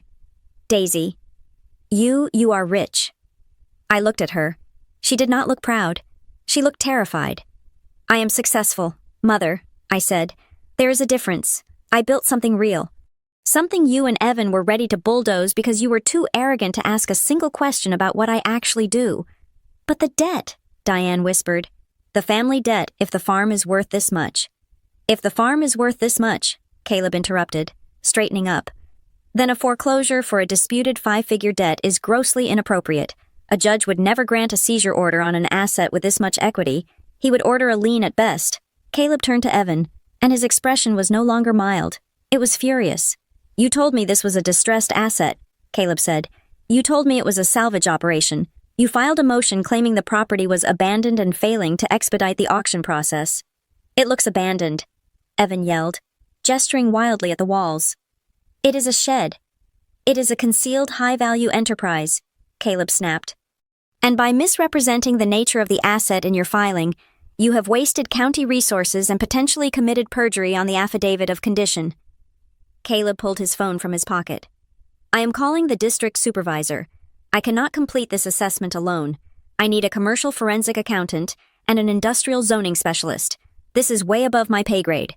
Do not make that call, Evan hissed. We can settle this. We can... I am making the call, Caleb said, walking toward the exit to get a better signal. And I am putting a hold on the valuation report. This auction is not happening in 30 days. It is not happening at all until we untangle this mess. Rowan watched Caleb leave, then turned a cool smile on Evan. You really should have done your homework, she said. Just a few vegetables. You said, it is, Evan insisted, though he was sweating profusely now. It is just fancy grass for rich people. One contract, Rowan said, tapping the blue binder on the table. Just one of our quarterly orders from Daisy is worth more than the gross annual revenue of your entire law practice. Mr. Martin, I looked you up on the way here. Your firm handles slip-and-fall cases and minor estate disputes. Daisy is handling the food security for a $100 million hospitality empire. She leaned in closer to him. You are standing in a gold mine, holding a shovel, and complaining about the dirt. Evan looked at the binder. He looked at me. For the first time, I saw genuine fear in his eyes. He realized he was not just losing the farm. He was losing the narrative. He was losing his leverage. And he was beginning to realize that the sister he thought was a helpless failure was actually the most powerful person in the room. Mom, Evan said, turning to Diane. We need to go. We need to regroup. But Mom was not moving. She was staring at the reverse osmosis machine, at the lights, at the sheer scale of the operation she had been told was a failure. You lied to me, she said to Evan. Her voice was quiet, but in the acoustic clarity of the cold room, it was deafening. You said she was starving. You said she needed us to intervene before she lost everything. She was hiding it, Evan snapped. How was I supposed to know? You are a lawyer, I said. You were supposed to check. Rowan picked up the binder and handed it to me. I believe you will need this for the next part of the show. Daisy, I brought the rest of the historicals in the car. Thank you, I said. Evan grabbed his mother's arm. We are leaving. Now. Not yet, I said. We are not done. I am done with this charade. Evan spat. You think because you have one fancy client you are safe. I still have the debt instrument. I still have your signature. You owe the family $700,000. Daisy. And I will drag this through court until you are bankrupt from legal fees. 700,000?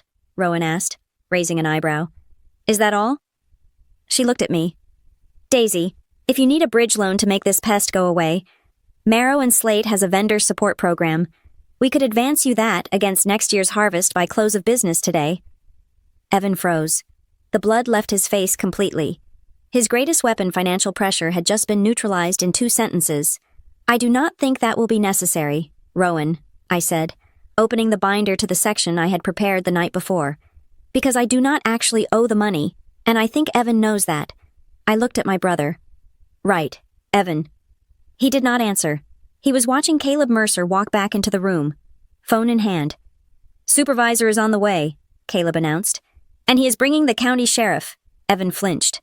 The sheriff, because, Caleb said, staring at Evan with cold, bureaucratic judgment. When an officer of the court files a fraudulent description of property to accelerate a seizure, it is a crime, and I want a witness for what happens next. The air in the room shifted again. It was no longer a business dispute. It was a crime scene, and Evan was the one holding the smoking gun. Caleb Mercer retreated to the hood of his county sedan. spreading his paperwork out like a battlefield commander reviewing maps. He was on the phone. His voice a low rumble that I could not quite make out, but the stiffness of his posture told me he was not discussing the weather. He was discussing fraud. That left me alone with the wolves. Evan watched Caleb walk away, his eyes darting nervously between the assessor and the open door of the processing shed where Rowan was calmly checking inventory tags on a pallet of microgreens. The realization that he had stepped into a bear trap was setting in, but Evan was a litigator. His instinct when cornered was not to surrender. It was to cut a deal.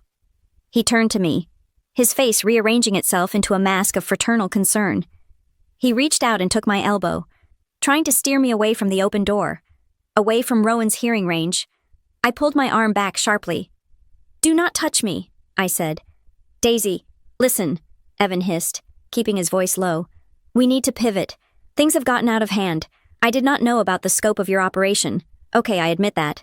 I was working with incomplete information." "You were working with lies," I corrected. "Let us not get bogged down in semantics," he said, waving his hand dismissively. "The point is, the situation has changed. If Mercer files a report saying this is a multi-million-dollar commercial enterprise, the tax implications alone will bury you. You do not want that. I do not want that." "I can afford the taxes," I said. "Can you afford the audit?" He flinched but pressed on.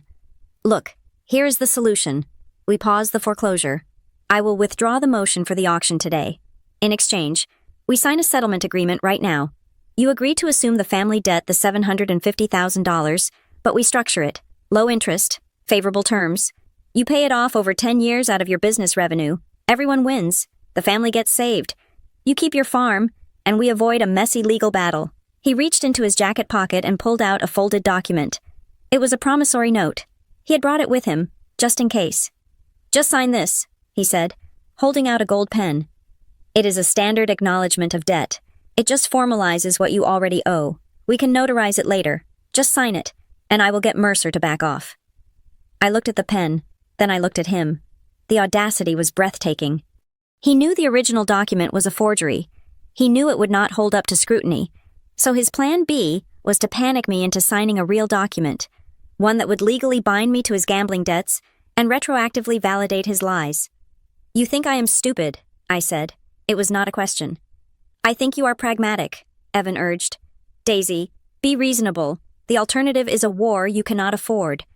"I do not owe the family $750,000, I said, my voice rising just enough to carry, "and I am not signing a confession to cover your tracks." "It is not a confession," Evan snapped. "It is a guarantee you signed the original one 5 years ago." "No," I said. "I did not." I stepped closer to him. "I know about the cut-and-paste job. Evan, I know you lifted my signature from the Northbridge Employee Handbook scan. I know about the pixel degradation on the D. And I know Arthur Sterling, the forensic document examiner I hired yesterday, is going to testify that the signature is a digital fabrication." Evan's face went slack. The confident lawyer veneer cracked, revealing the frightened gambler beneath. "You hired an examiner. He is comparing the exemplars right now." I lied. The report was already done, but fear was a better motivator than certainty. "When he submits his affidavit to the court, you won't just lose the case. You will be facing felony charges for uttering a forged instrument." My mother, who had been listening in stunned silence, stepped forward. She looked smaller than she had this morning. The grandeur of her martyrdom was deflating under the pressure of reality. "Daisy," she said, her voice trembling. "Stop it. Please. Why are you doing this? Why are you trying to destroy your brother?" "I am defending myself, Mother," I said. "He came to my home to take my land." "It is for the family," she cried out. "He is your brother. Even if the paperwork was messy, the need is real. We are drowning. Daisy, the investment went bad. We could lose the house. We could lose everything. Does that not matter to you?" "It matters," I said, "but not enough to let you rob me." "It is not robbery," she insisted, clutching her handbag with white knuckles. "It is sharing the burden. That is what families do. You have all this." She waved a hand vaguely at the high-tech facility. "You are sitting on a gold mine, and you watched us struggle. You let us worry about money while you were hoarding wealth in secret." "I did not hoard anything," I said. "I worked. I built this while you were telling everyone I was a failure. while you were ashamed of me." "We were not ashamed," Diane said, tears welling in her eyes. "We were worried. We thought you were lost." "Is that why you hid the loan?" I asked, cutting through her tears.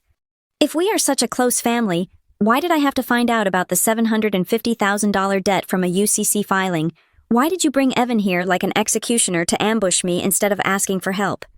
"Because we knew you would say no," Evan shouted. "You were always selfish, always off in your own world.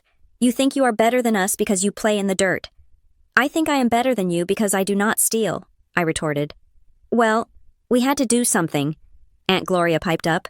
She had been hovering by the wall, looking terrified, but the tension had clearly short-circuited her filter. "Diane told us you were destitute. Daisy, she said you were on food stamps. She said you were going to lose the place anyway for unpaid taxes. So Evan was just stepping in to save the equity before the government took it." The air left the conversation. I turned slowly to look at my mother. Diane looked down at her shoes. "Food stamps," I whispered. "She said you were living on welfare," Gloria continued, her voice high and defensive. "She said you were mentally unstable and could not hold down a job, and that is why you were hiding out here. She said taking the farm was a kindness, a conservatorship, practically. It hit me like a physical blow. It was not just greed, it was character assassination. To justify their theft, they had to rewrite my history. They had to turn me into a charity case, an invalid, a burden. They could not steal from a successful businesswoman. So they invented a narrative where I was a helpless failure who needed to be saved from her own incompetence." "I see," I said. My voice was very quiet. "So the narrative was that I am a leech, and that gave you the moral license to be the heroes who put me out of my misery." "It made sense at the time," Evan muttered, looking away. "We thought we assumed." "You assumed," a cool voice cut in from the doorway. Rowan Pike stepped out of the shed. She was holding a tablet, her expression one of polite, lethal incredulity. "If Ms. Martin is on welfare," Rowan said, walking toward us, "then the state has a very generous definition of poverty. My accounting department has wired nearly $400,000 to her operating account in the last 6 months alone." She stopped next to me, presenting a united front. "In fact, Daisy is one of the most solvent, liquidity-positive vendors in our entire supply chain. If she was on food stamps, it was probably because she was researching the nutritional density of government subsidies for a white paper." Rowan looked at Diane. "Your daughter is not a charity case, Mrs. Martin. She is a tycoon in work boots. And frankly, the only people in this circle who seem to be struggling with financial competence are the ones wearing suits." Evan's face turned a violent shade of red. He stepped toward Rowan, his hands balled into fists. "You stay out of this," he snarled. "This is private family business. You are just a vendor." "I am a witness," Rowan corrected him, her voice dropping to absolute zero. "And I am currently witnessing an attempt to coerce a signature on a debt instrument under false pretenses. I believe they call that extortion."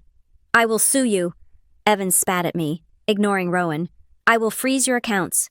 I will file injunctions against your harvest. I will tie you up in litigation for 5 years. I will make sure every cent you make goes to legal fees. You think you can embarrass me? I will burn this place to the ground legally before I let you win." "Go ahead," I said. "File the injunctions." I reached into my back pocket and pulled out my phone. "But before you do, you should know that I have already drafted a counter-complaint," I said, "for fraud, abuse of process, and malicious prosecution, and I am attaching the forensic report on the signature." I took a step closer to him. "And Evan, I am not just filing it with the civil court. I am sending a copy of the complaint and the evidence to the State Bar Association." Evan froze. The threat of losing money was one thing. The threat of losing his license was another. "You would not," he whispered. "You tried to take my home," I said. "You tried to steal my father's legacy.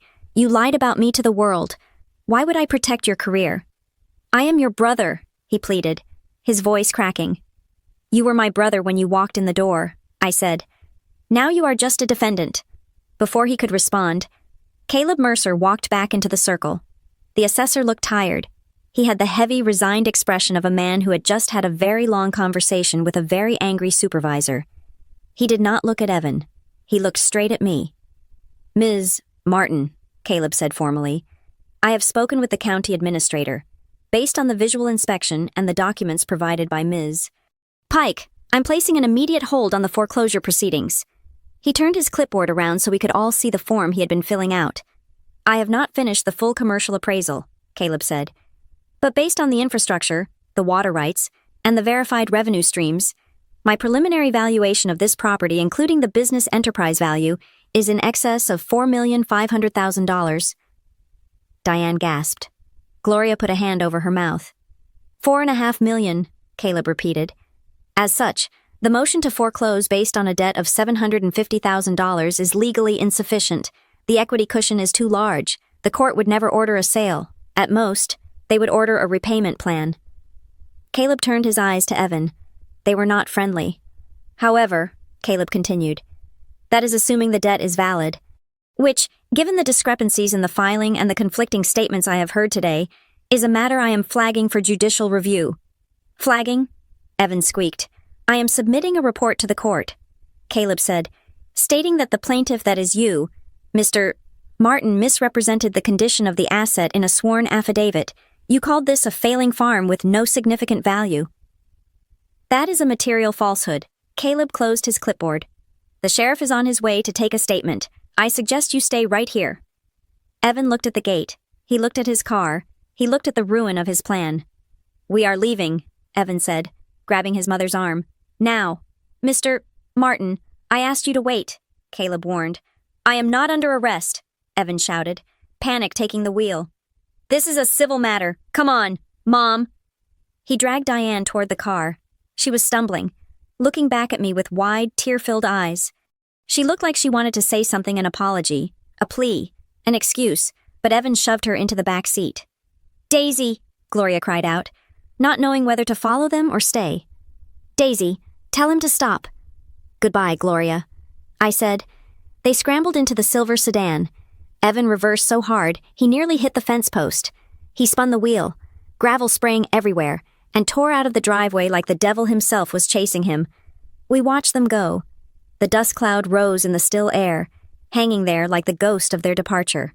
Caleb Mercer sighed and took off his glasses, rubbing the bridge of his nose. I hate family cases, he muttered. They are always the messiest. I apologize for the drama, Mr. Mercer, I said.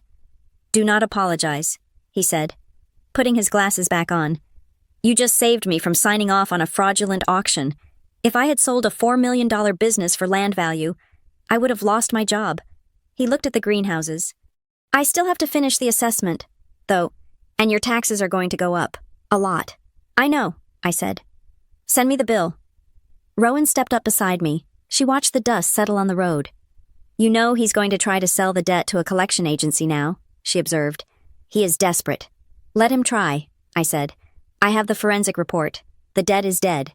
$4.5 million? Rowan mused. I think Caleb lowballed you. He did not factor in the brand value of the Marrow and Slate Association. I will ask for a reassessment next year, I said.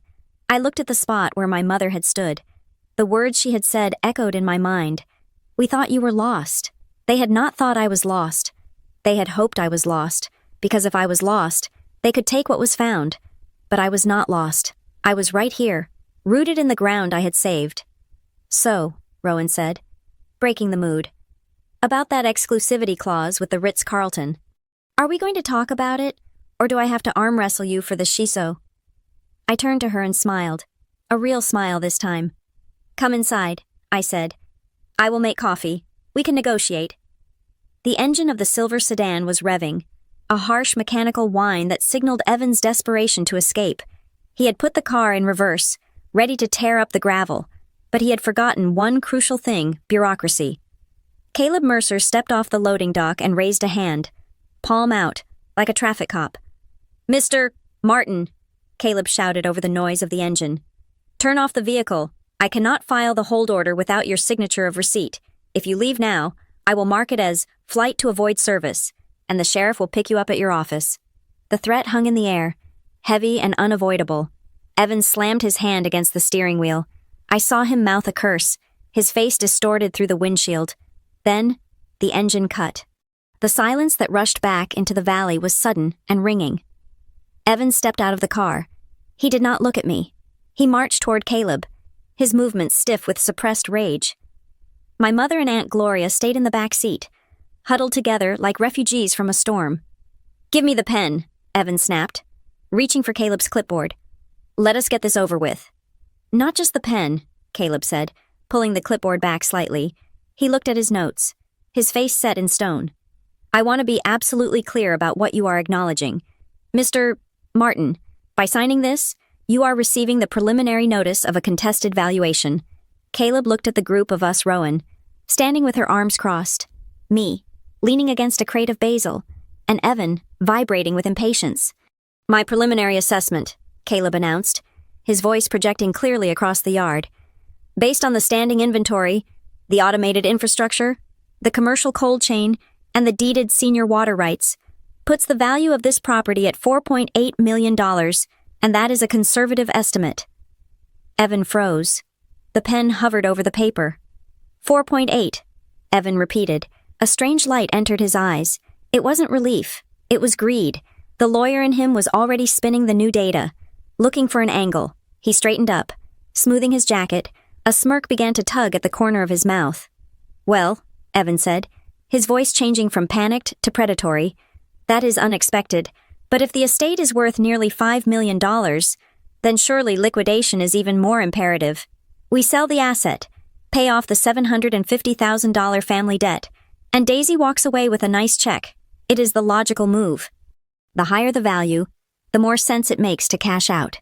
He turned to me, spreading his hands as if he were offering me a gift. "See, Daisy, this works for everyone. You get millions. We get the debt cleared. Why are we fighting? Let us just agree to the sale." "The debt," Caleb interjected, his voice dry, "must be validated before any sale can be ordered. A court will not liquidate a $5 million operational business to satisfy a debt that is currently under suspicion of fraud." "It is not fraud," Evan insisted, though his eyes darted nervously to the side. "It is a standard loan. She owes the family." "I do not owe the family a cent," I said. I pushed off the crate and walked toward them. I was done with the defensive. It was time to go on the offensive. "You are banking on the fact that Dad is not here to defend me," I said, stopping 3 feet from my brother. "You think because he is dead, you can rewrite history. You think you can turn his generosity into a shackle. Dad gave you that money," Evan sneered, "and Dad expected returns. He was a businessman." "He was a father," I said. "Something you seem to have forgotten." I reached into the inside pocket of my fleece jacket. I felt the rough texture of the manila envelope against my fingers. I pulled it out. It was old, the paper soft and creased, but the handwriting on the front was unmistakable. "Do you recognize this?" I asked. Evan looked at the envelope. He blinked. "That is Dad's handwriting." "He gave this to me the day he wrote the check for the land," I said. "I have kept it in a fireproof safe for 6 years. I never showed it to you because I thought I would never need to prove his love to his own son." I opened the flap and pulled out the single sheet of yellow legal pad paper. My hands were steady. I began to read aloud. "Daisy, this check is not a loan. It is a seed. I worked 40 years in a job I tolerated so that you could do work you love. Do not pay me back. Pay it forward. Build something that makes you happy. If it fails, you are still my daughter. If it succeeds, it is all yours. Make it real." I lowered the paper. The silence in the yard was absolute. "It is a gift letter," I said. "In the eyes of the law, a clear statement of intent. There is no loan. There never was." Evan's face was pale, but he shook his head, desperate to deny the reality in front of him. "That could be anything. It is just a note. It is not a legal contract. It does not supersede the debt agreement you signed." "The debt agreement I did not sign," I corrected. "You cannot prove that," Evan shouted, his voice cracking. "It is your word against the document, and dead men do not testify." "Actually," I said, "sometimes they do." I reached into my pocket again and pulled out the black USB drive. I held it up. It caught the morning sun, a small, dark monolith of truth. "Dad left voicemail messages," I said. "He was bad at texting. Remember, he liked to talk." I walked over to the portable, rugged speaker we used in the processing shed to play music for the crew. I plugged the USB into the side port. "I found this on an old backup drive 2 years ago," I said. "From the month I bought the irrigation system, the same month you claim I signed a loan modification." I pressed play. There was a hiss of static, and then A voice filled the yard. It was warm, gravelly, and painfully familiar. "Hey, Daisy girl. Just calling to see how the pipes are holding up. I know you are worried about the cost. But listen to me. Stop worrying about the money. The money I gave you is gone. Okay, it is an investment in you, not the dirt. I do not want it back. I just want to taste one of those tomatoes before I kick the bucket. You keep building. Love you. Kiddo." The recording clicked off. For a moment, nobody moved. The sound of my father's voice, so full of life and warmth, seemed to hang in the air, a stark contrast to the cold, jagged greed of his son. I saw my mother in the back seat of the car. She had her hands over her face. Her shoulders were shaking. Evan stood frozen. His mouth was slightly open. He looked like a man who had been punched in the gut. He knew, as a lawyer, exactly what had just happened. The letter established intent. The audio recording corroborated it. The forensic report on the signature would seal it. His case was dead. The family debt was a fiction, and he had just tried to use the court system to enforce a lie. Caleb Mercer cleared his throat. The sound was loud in the quiet yard. "Ms. Martin," Caleb said, his voice formal and serious, "I am going to need a copy of that letter and that audio file." "Why?" Evan whispered. "Because," Caleb said, turning to face him, "I have to attach them to my report to the court. This is no longer just a valuation dispute. This is evidence of a material misrepresentation of the title's encumbrances." Caleb took the clipboard back from Evan, who was holding it like a dead weight.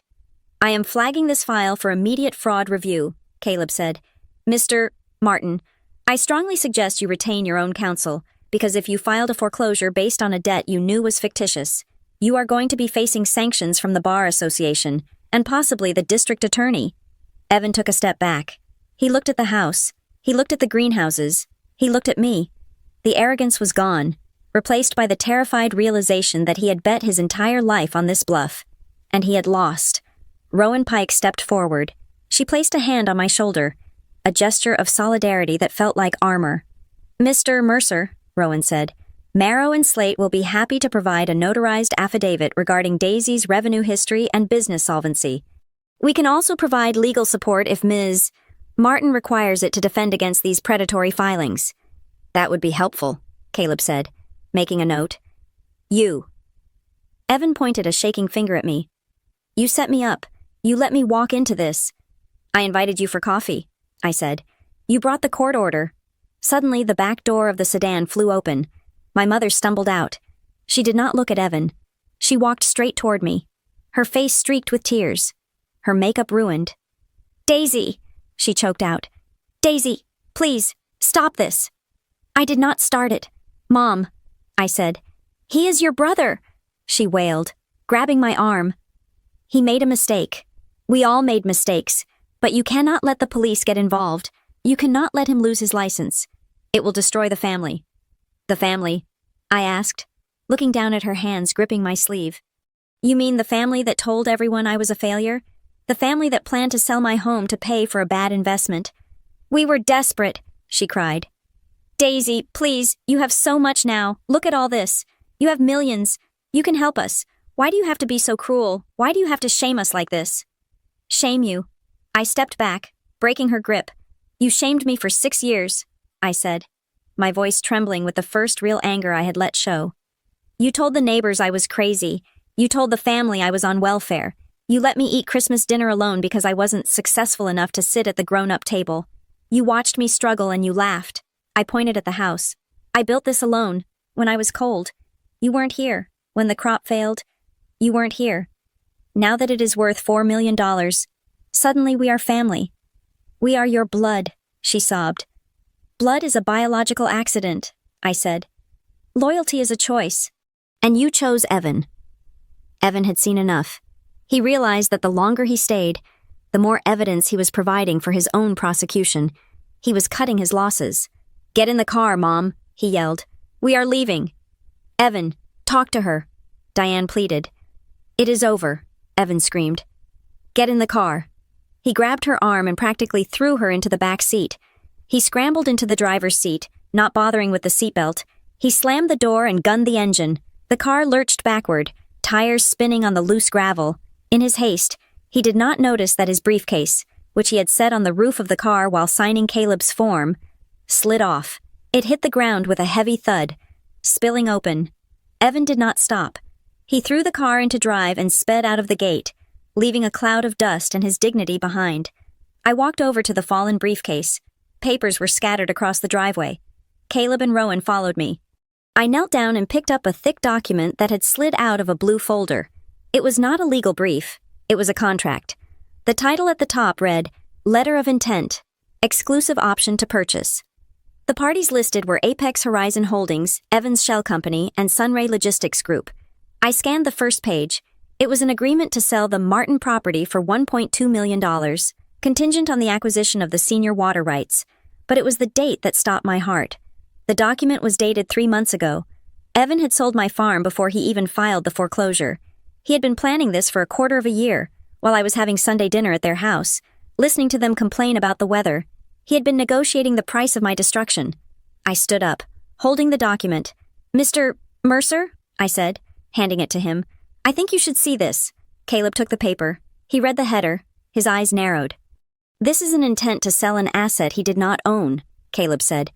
"This proves premeditation. He wasn't trying to recover a debt. He was executing a flip." "Is that illegal?" Rowan asked. "Combined with the forged debt instrument and the false affidavit?" Caleb looked up, and his expression was grim. "It is conspiracy to commit real estate fraud.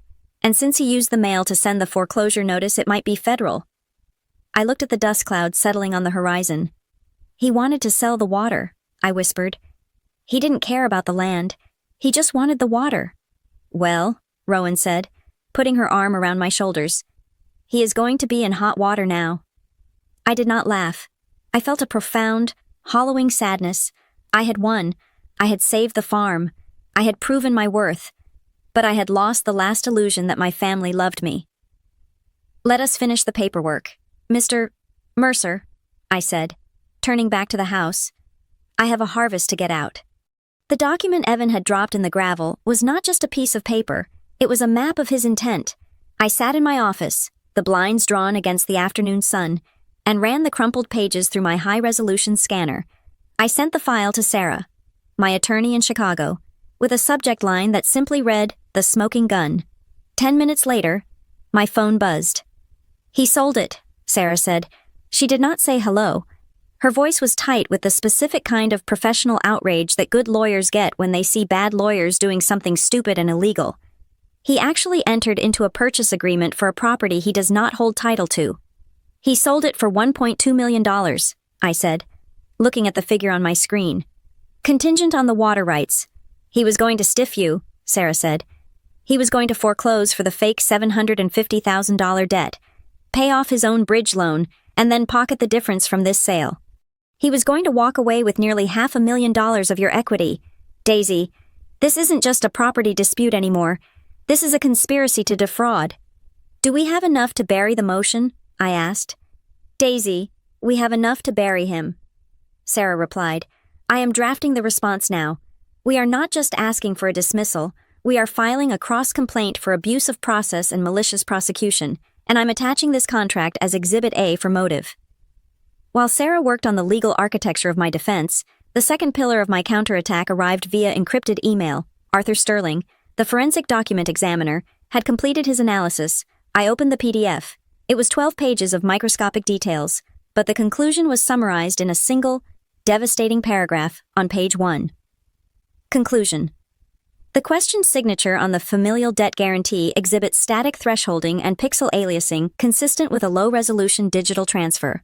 When overlaid with the known exemplar provided from the 2017 Northbridge Strategy Group records, the signatures are a 99.9% geometric match. In my professional opinion, the signature is not an original wet ink inscription, but a digital fabrication created via cut-and-paste manipulation.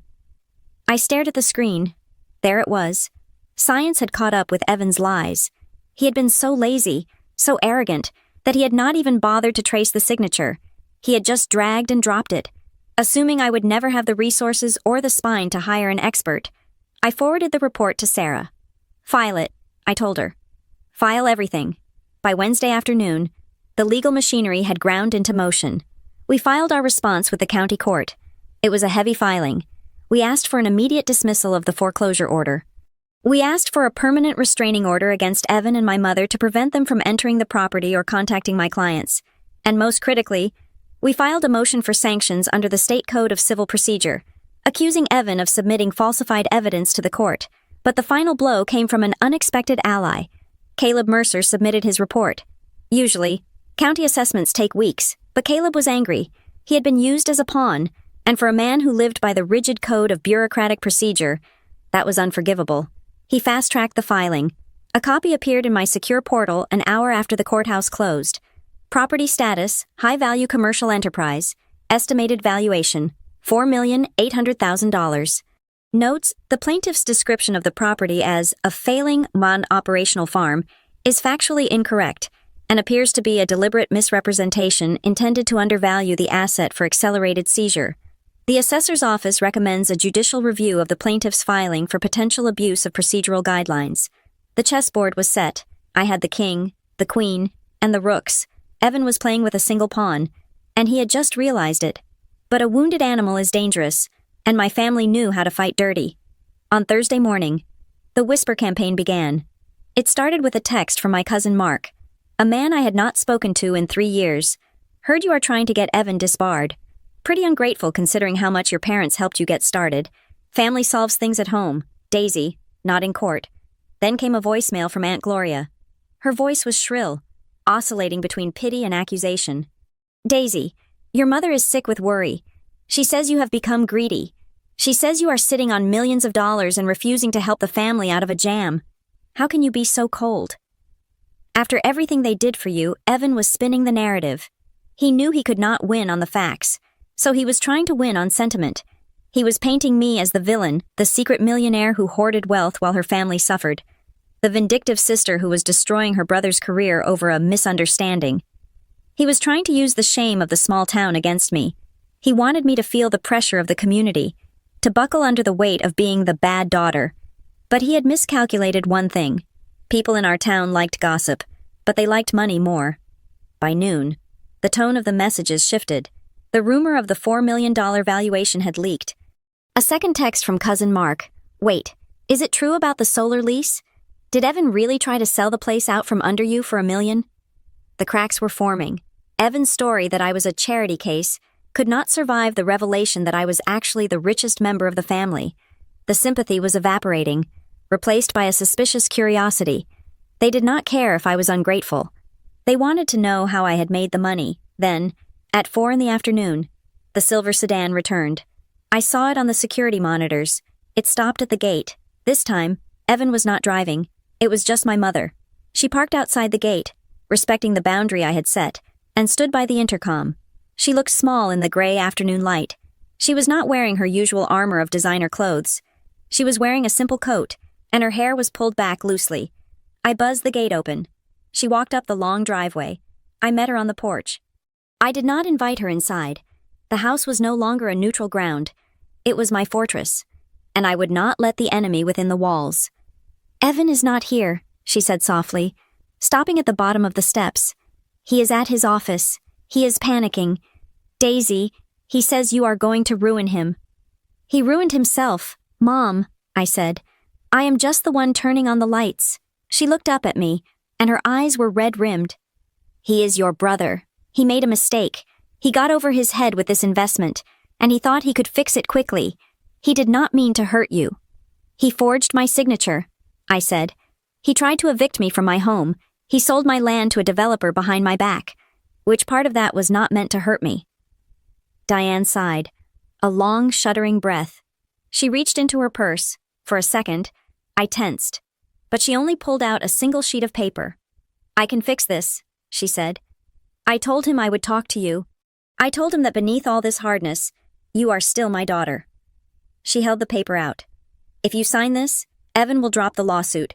He will withdraw the foreclosure today. It is a settlement. It says that we agree there was a misunderstanding about the debt, and in exchange for dropping the case, you agree to help the family with a small monthly stipend, just to cover the interest on the bridge loan until we can sell the coastal property. I looked at the paper. It was simple, deceptively simple. Mutual release and settlement agreement. It looked like a peace offering, but as I read the text, I saw the trap. Clause 4. The parties acknowledge the existence of prior financial obligations. If I signed this, I was acknowledging that there were obligations.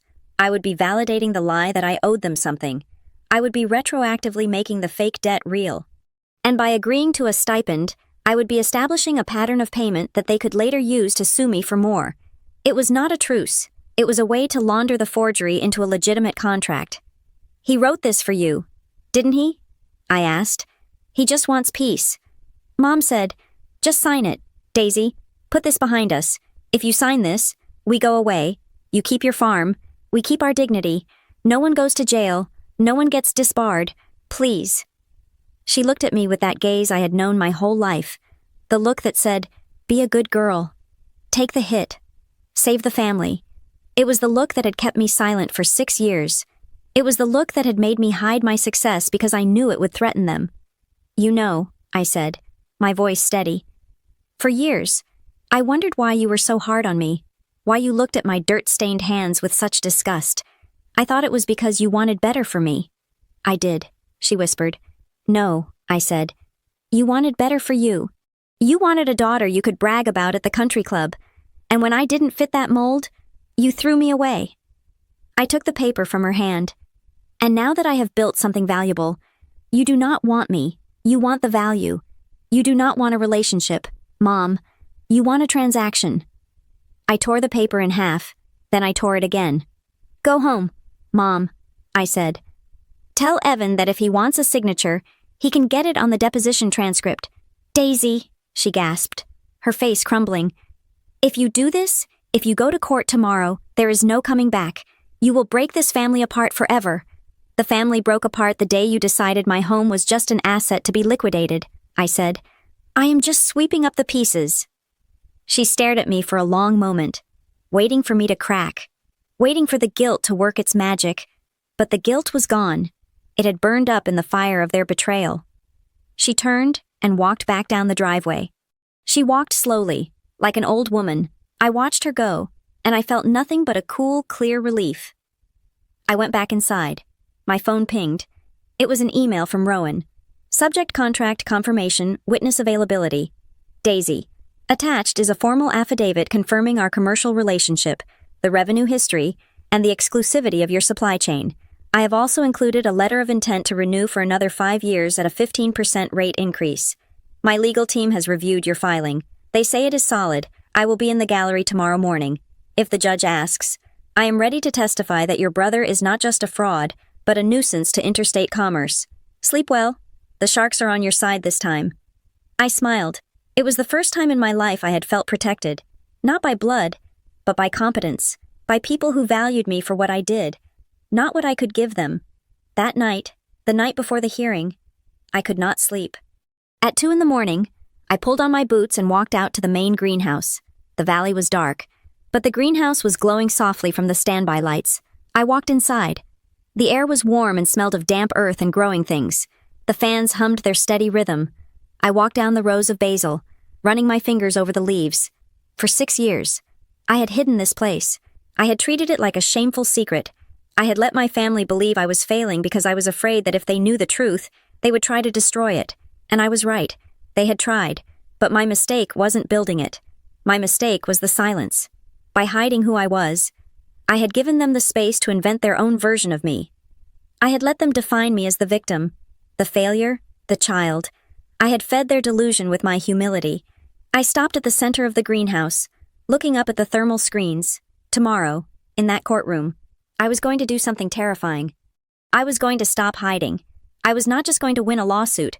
I was going to introduce them to the real Daisy Martin, the Daisy Martin who ran a $4 million company, the Daisy Martin who commanded the respect of multinational corporations, the Daisy Martin who did not need a husband, or a father, or a brother to validate her existence.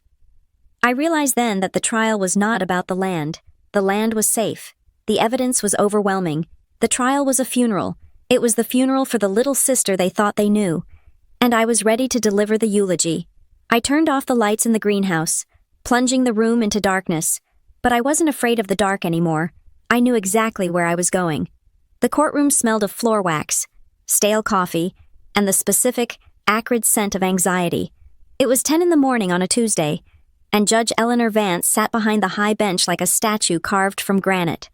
She was a woman known for her impatience with frivolity, and as she leafed through the thick stack of motions on her desk, I saw a flicker of irritation cross her face. Evan stood at the plaintiff's table. He looked immaculate. He had clearly spent the weekend refining his appearance to project the image of the aggrieved, responsible executor. He wore a navy suit, a subdued tie, and an expression of reluctant duty. My mother sat in the gallery behind him, a handkerchief clutched in her hand, ready to play the role of the grieving widow forced to discipline a wayward child. I sat at the defense table. I was alone, save for my attorney, Sarah, who had flown in from Chicago the night before. But in spirit, I was not alone. Behind me, in the first row of the gallery, sat Rowan Pike. She was wearing a pinstripe suit that looked sharp enough to draw blood. Next to her was Caleb Mercer, the county assessor, who sat with his arms crossed, looking at Evan with the cold disdain of a bureaucrat who had been lied to. "Mr. Martin," Judge Vance began, peering over her reading glasses. "We are here on an emergency motion to stay foreclosure proceedings, coupled with a cross motion for sanctions alleging fraud. These are serious accusations. I assume you have a very good explanation for why this court's time is being consumed by a family squabble." Evan stood up, buttoning his jacket. "Your Honor, it is quite simple. The defendant, my sister, owes the family trust a significant sum, $750,000. To be precise, the debt is 5 years old. We have been patient. We have been lenient. But the estate is now facing its own liquidity issues, and we were forced to exercise our right to liquidate the collateral, the farm to recover the principal." He paused, letting a note of sadness creep into his voice. "We take no pleasure in this. Daisy has struggled for years. The farm has been a failing enterprise. We are simply trying to close the books on a bad loan." "A bad loan," the judge repeated. "And do you have evidence of this loan?" "I do, Your Honor," Evan said, handing a folder to the bailiff. "Exhibit A is the familial debt guarantee signed by the defendant 5 years ago." The bailiff handed the document to the judge. She looked at it for a long moment, then she looked at me. "Ms. Martin," the judge said, "do you deny signing this document?" I stood up. My legs felt steady. The fear I had lived with for 6 years was gone, replaced by the cold clarity of the endgame. "I do, Your Honor," I said. "I did not sign that document. I have never borrowed money from the trust. The initial capital for my business was a gift from my late father." "A gift," Evan scoffed, loud enough for the microphone to catch. "Convenient." "Your Honor," my attorney Sarah interjected smoothly. "If I may direct the court's attention to Defense Exhibit B, it contains a notarized affidavit from Arthur Sterling, a certified forensic document examiner." The judge picked up the report. The room went silent as she read. I watched Evan's back. He was rigid. He knew what was in that report, but he had hoped his charm would outweigh the science. "According to this expert," Judge Vance read aloud, her voice flat, "the signature on the loan agreement is a digital fabrication. It is a 99% match to a signature from an employment document dated 2 years prior to the alleged loan. The pixelation suggests a scan and paste manipulation." She lowered the paper and looked at Evan. "Mr. Martin, care to explain why your sister's signature has digital artifacts consistent with a forgery?" "Expert opinions vary, Your Honor," Evan stammered, his smooth veneer cracking. "We maintain the document is genuine. Perhaps the copy quality is poor." "We also have Exhibit C," Sarah continued, "a handwritten letter from the late Frank Martin, stating explicitly that the funds were a seed and not a loan, and Exhibit D, a digital audio file recovered from the defendant's archives." Sarah nodded to the clerk, who pressed play on the laptop connected to the court's sound system. My father's voice filled the courtroom. It was ghostly and warm, echoing off the high ceilings. "The money I gave you is gone. Okay, it is an investment in you. I do not want it back." Evan closed his eyes. In the gallery, I heard a sharp intake of breath from my mother. "That establishes intent," Judge Vance said. "The funds were a gift. There is no debt. Therefore, there is no default. Even if it was a gift," Evan pivoted, desperate now. "The farm is failing. The estate has an equitable interest in protecting the land from tax seizure. We are acting as stewards." "Stewards," the judge repeated. She picked up another document. "This brings us to the report filed by the county assessor. Mr. Mercer," she looked at the report, then at Evan. "Mr. Martin, in your affidavit for the foreclosure order, you described the property as dilapidated. non-operational, and having negligible commercial value. Is that correct? It is a matter of perspective, Evan said, sweating now. It is just plastic sheds. Mr. Mercer's report, the judge read, values the property at $4,800,000. He describes it as a Tier 1 high-intensity agricultural facility with commercial-grade cold chain infrastructure and senior water rights. He also notes that the property generated gross revenue in the mid-seven figures last fiscal year. The judge took off her glasses. Mr. Martin, did you visit the property before filing your affidavit? Yes, but... And did you miss the $4 million factory sitting on the land? She asked. Or did you lie to this court to expedite a seizure? I didn't know, Evan cried out. She hid it. She hid the value. She hid it. A voice from the gallery cut in. Rowan Pike stood up. She did not wait for permission. She simply commanded the room. Your Honor, Rowan said, my name is Rowan Pike. I am the Director of Procurement for Marrow and Slate Hospitality. We are the defendant's primary client. Ms. Pike, the judge said, not reprimanding her. Do you have standing here? I have a contract, Rowan said, holding up the blue binder. We have been doing business with Ms. Martin for 4 years. We signed with her precisely because she is the most transparent, reliable, and solvent operator in the region. The idea that this is a failing farm is not just a lie, it is a joke. Rowan looked at Evan with a withering glare. If Mr. Martin had bothered to ask a single question instead of assuming his sister was incompetent, he would know that Evan was sinking. He looked at the judge, then at me. He looked like a man drowning who realizes the lifeguard is holding an anvil. Your Honor, Sarah said, delivering the final blow. We have one last exhibit, Exhibit E, a document found in the plaintiff's possession 3 days ago. She handed the letter of intent to the judge, the one Evan had dropped in the driveway, the contract to sell my farm to the logistics company. Judge Vance read it. Her face hardened into a mask of pure judicial fury. This is a sales contract, the judge said, her voice dangerously quiet. Dated 3 months ago, between Apex Horizon Holdings, your shell company, Mr. Martin, and a third-party developer. She looked up. You attempted to sell property you did not own. You fabricated a debt to create a pretext for foreclosure. You lied on a sworn affidavit about the property's condition. And you intended to pocket the difference between the foreclosure amount and this sale price. It was a contingency. Evans squeaked. Just exploring options. It was fraud, Judge Vance said. She slammed the file shut. The sound echoed like a gunshot. The plaintiff's motion for foreclosure is denied with prejudice, she ruled. The cross motion for dismissal is granted. Furthermore, I am granting the defense's request for a permanent restraining order. Mr. Martin, you are barred from coming within 500 yards of the defendant or her property. She wasn't done. Given the egregious nature of the evidence, the forged signature, the false affidavit, and the predatory intent, I am referring this entire file to the district attorney's office for investigation into real estate fraud. And I am sending a formal complaint to the State Bar Association regarding your fitness to practice law. Evan grabbed the edge of the table to steady himself. His career was over. His reputation was incinerated. But the family, my mother wailed from the gallery. She stood up, tears streaming down her face. Your Honor, please, he is my son. He was just trying to help. We are a family. You cannot ruin him like this. Judge Vance looked at my mother. There was no pity in her eyes, only fatigue. Madam, the judge said, this is a court of law. We adjudicate facts, not feelings. And we certainly do not adjudicate based on who sits at your dinner table. Your son attempted to use this court as a weapon against his own sister. If that is how your family operates, then I suggest you seek counseling, not legal remedy. She banged the gavel. Case dismissed. Court is adjourned. The bailiff moved toward Evan. Mr. Martin, you will need to sign these acknowledgement forms before you leave. Evan signed with a shaking hand. He did not look at me.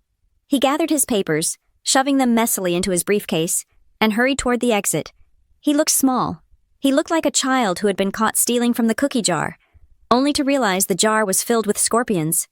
My mother remained standing in the aisle. As I gathered my things, I turned to look at her. For the first time in my life, she was not looking at me with judgment or disappointment. She was looking at me with shock. She was looking at the woman in the work boots who had just commanded a team of high-powered lawyers and executives. She was looking at the daughter who had built a multi-million-dollar empire right under her nose. She took a step toward me. Daisy. I did not step back. I just stood there. You have millions, she whispered, as if that was the only part she had understood. You built all that. I did, I said. And you never told us, she said, a note of accusation creeping back in. You let us think. I let you think what you wanted to think, I said, because it was easier for you to believe I was a failure than to accept that I did not need you. I am your mother, she said, her voice cracking. Then be a mother, I said. Go help Evan. He is going to need a good criminal defense attorney, and I suspect he is going to need a loan. I turned my back on her. Goodbye, Diane. I walked out of the courtroom. I walked past Evan, who was arguing with the bailiff in the hallway. I walked past Aunt Gloria, who was hiding in the bathroom. I walked out into the bright, clear sunshine where Rowan and Caleb were waiting. Rowan held up a hand for a high five. I slapped it, hard. Drinks? She asked. Coffee, I said. And a pen. We have a contract to renew. 3 hours later, I was back at the farm. The sun was setting, casting long golden shadows across the valley. The greenhouses were glowing, the vents opening to catch the evening breeze. I sat at my kitchen table, the same table where Evan had slapped down the foreclosure notice just a few days ago. The wood still held the memory of that violence, but I was scrubbing it clean with new memories. Rowan sat across from me. The shark suit was gone, replaced by jeans she kept in her trunk for site visits. Between us lay the new contract. 5 years, Rowan said, tapping the paper. Exclusive rights to the shiso and the micro-wasabi, first right of refusal on any new experimental crops, and a 20% price adjustment to reflect the market reality. 20%, I mused. You are generous. I am protecting my supply chain, she said, grinning. I cannot have my star grower distracted by lawsuits. I need you focused on the chlorophyll. I picked up the pen. It was a cheap ballpoint, not a gold fountain pen like Evan's. It was the pen of a worker. I signed my name, Daisy Martin, and this time, I made sure to put the tiny invisible dot inside the loop of the Y, just in case. Done, I said, sliding the paper across the table. Done, Rowan said. She put the contract in her bag. Now, if you will excuse me, I have a 3-hour drive back to the city. And I believe you have a harvest to supervise. I do, I said. I walked her to her car. We shook hands affirm, equal grip. You know, Rowan said, leaning out the window before she drove off. They are going to try to come back. When the money runs out, when Evan gets disbarred, they will come back knocking. Let them knock, I said, looking at the heavy steel gate I had installed at the entrance. The locks on this place are industrial grade, and so am I. She laughed and drove away, her taillights fading into the dusk. I stood on the porch for a moment, listening to the silence. It was not the silence of loneliness anymore. It was the silence of peace. I went inside. I locked the front door. I slid the deadbolt home with a heavy, satisfying thunk. I was not locking myself in. I was locking them out. I walked to the fridge. The foreclosure notice I had pinned there was gone. In its place, I pinned the first page of the new marrow and slate contract. I made a cup of tea, sat down by the window, and watched the lights of my greenhouses hum with life in the darkness. My father was right. I had made it real, and the world had answered. Thank you so much for listening to my story. It was a long road from that first foreclosure notice to the final gavel, but justice tastes sweeter than any vegetable I have ever grown. I would love to know where you are tuning in from today. Are you listening from a farm, a city, or somewhere in between? Let me know in the comments below. I read every single one, and if you enjoyed seeing a greedy brother get exactly what he deserved, please hit that like button, subscribe to Maya Revenge Stories, and smash the hype button to help this story reach more people who need a little victory in their lives. See you in the next one.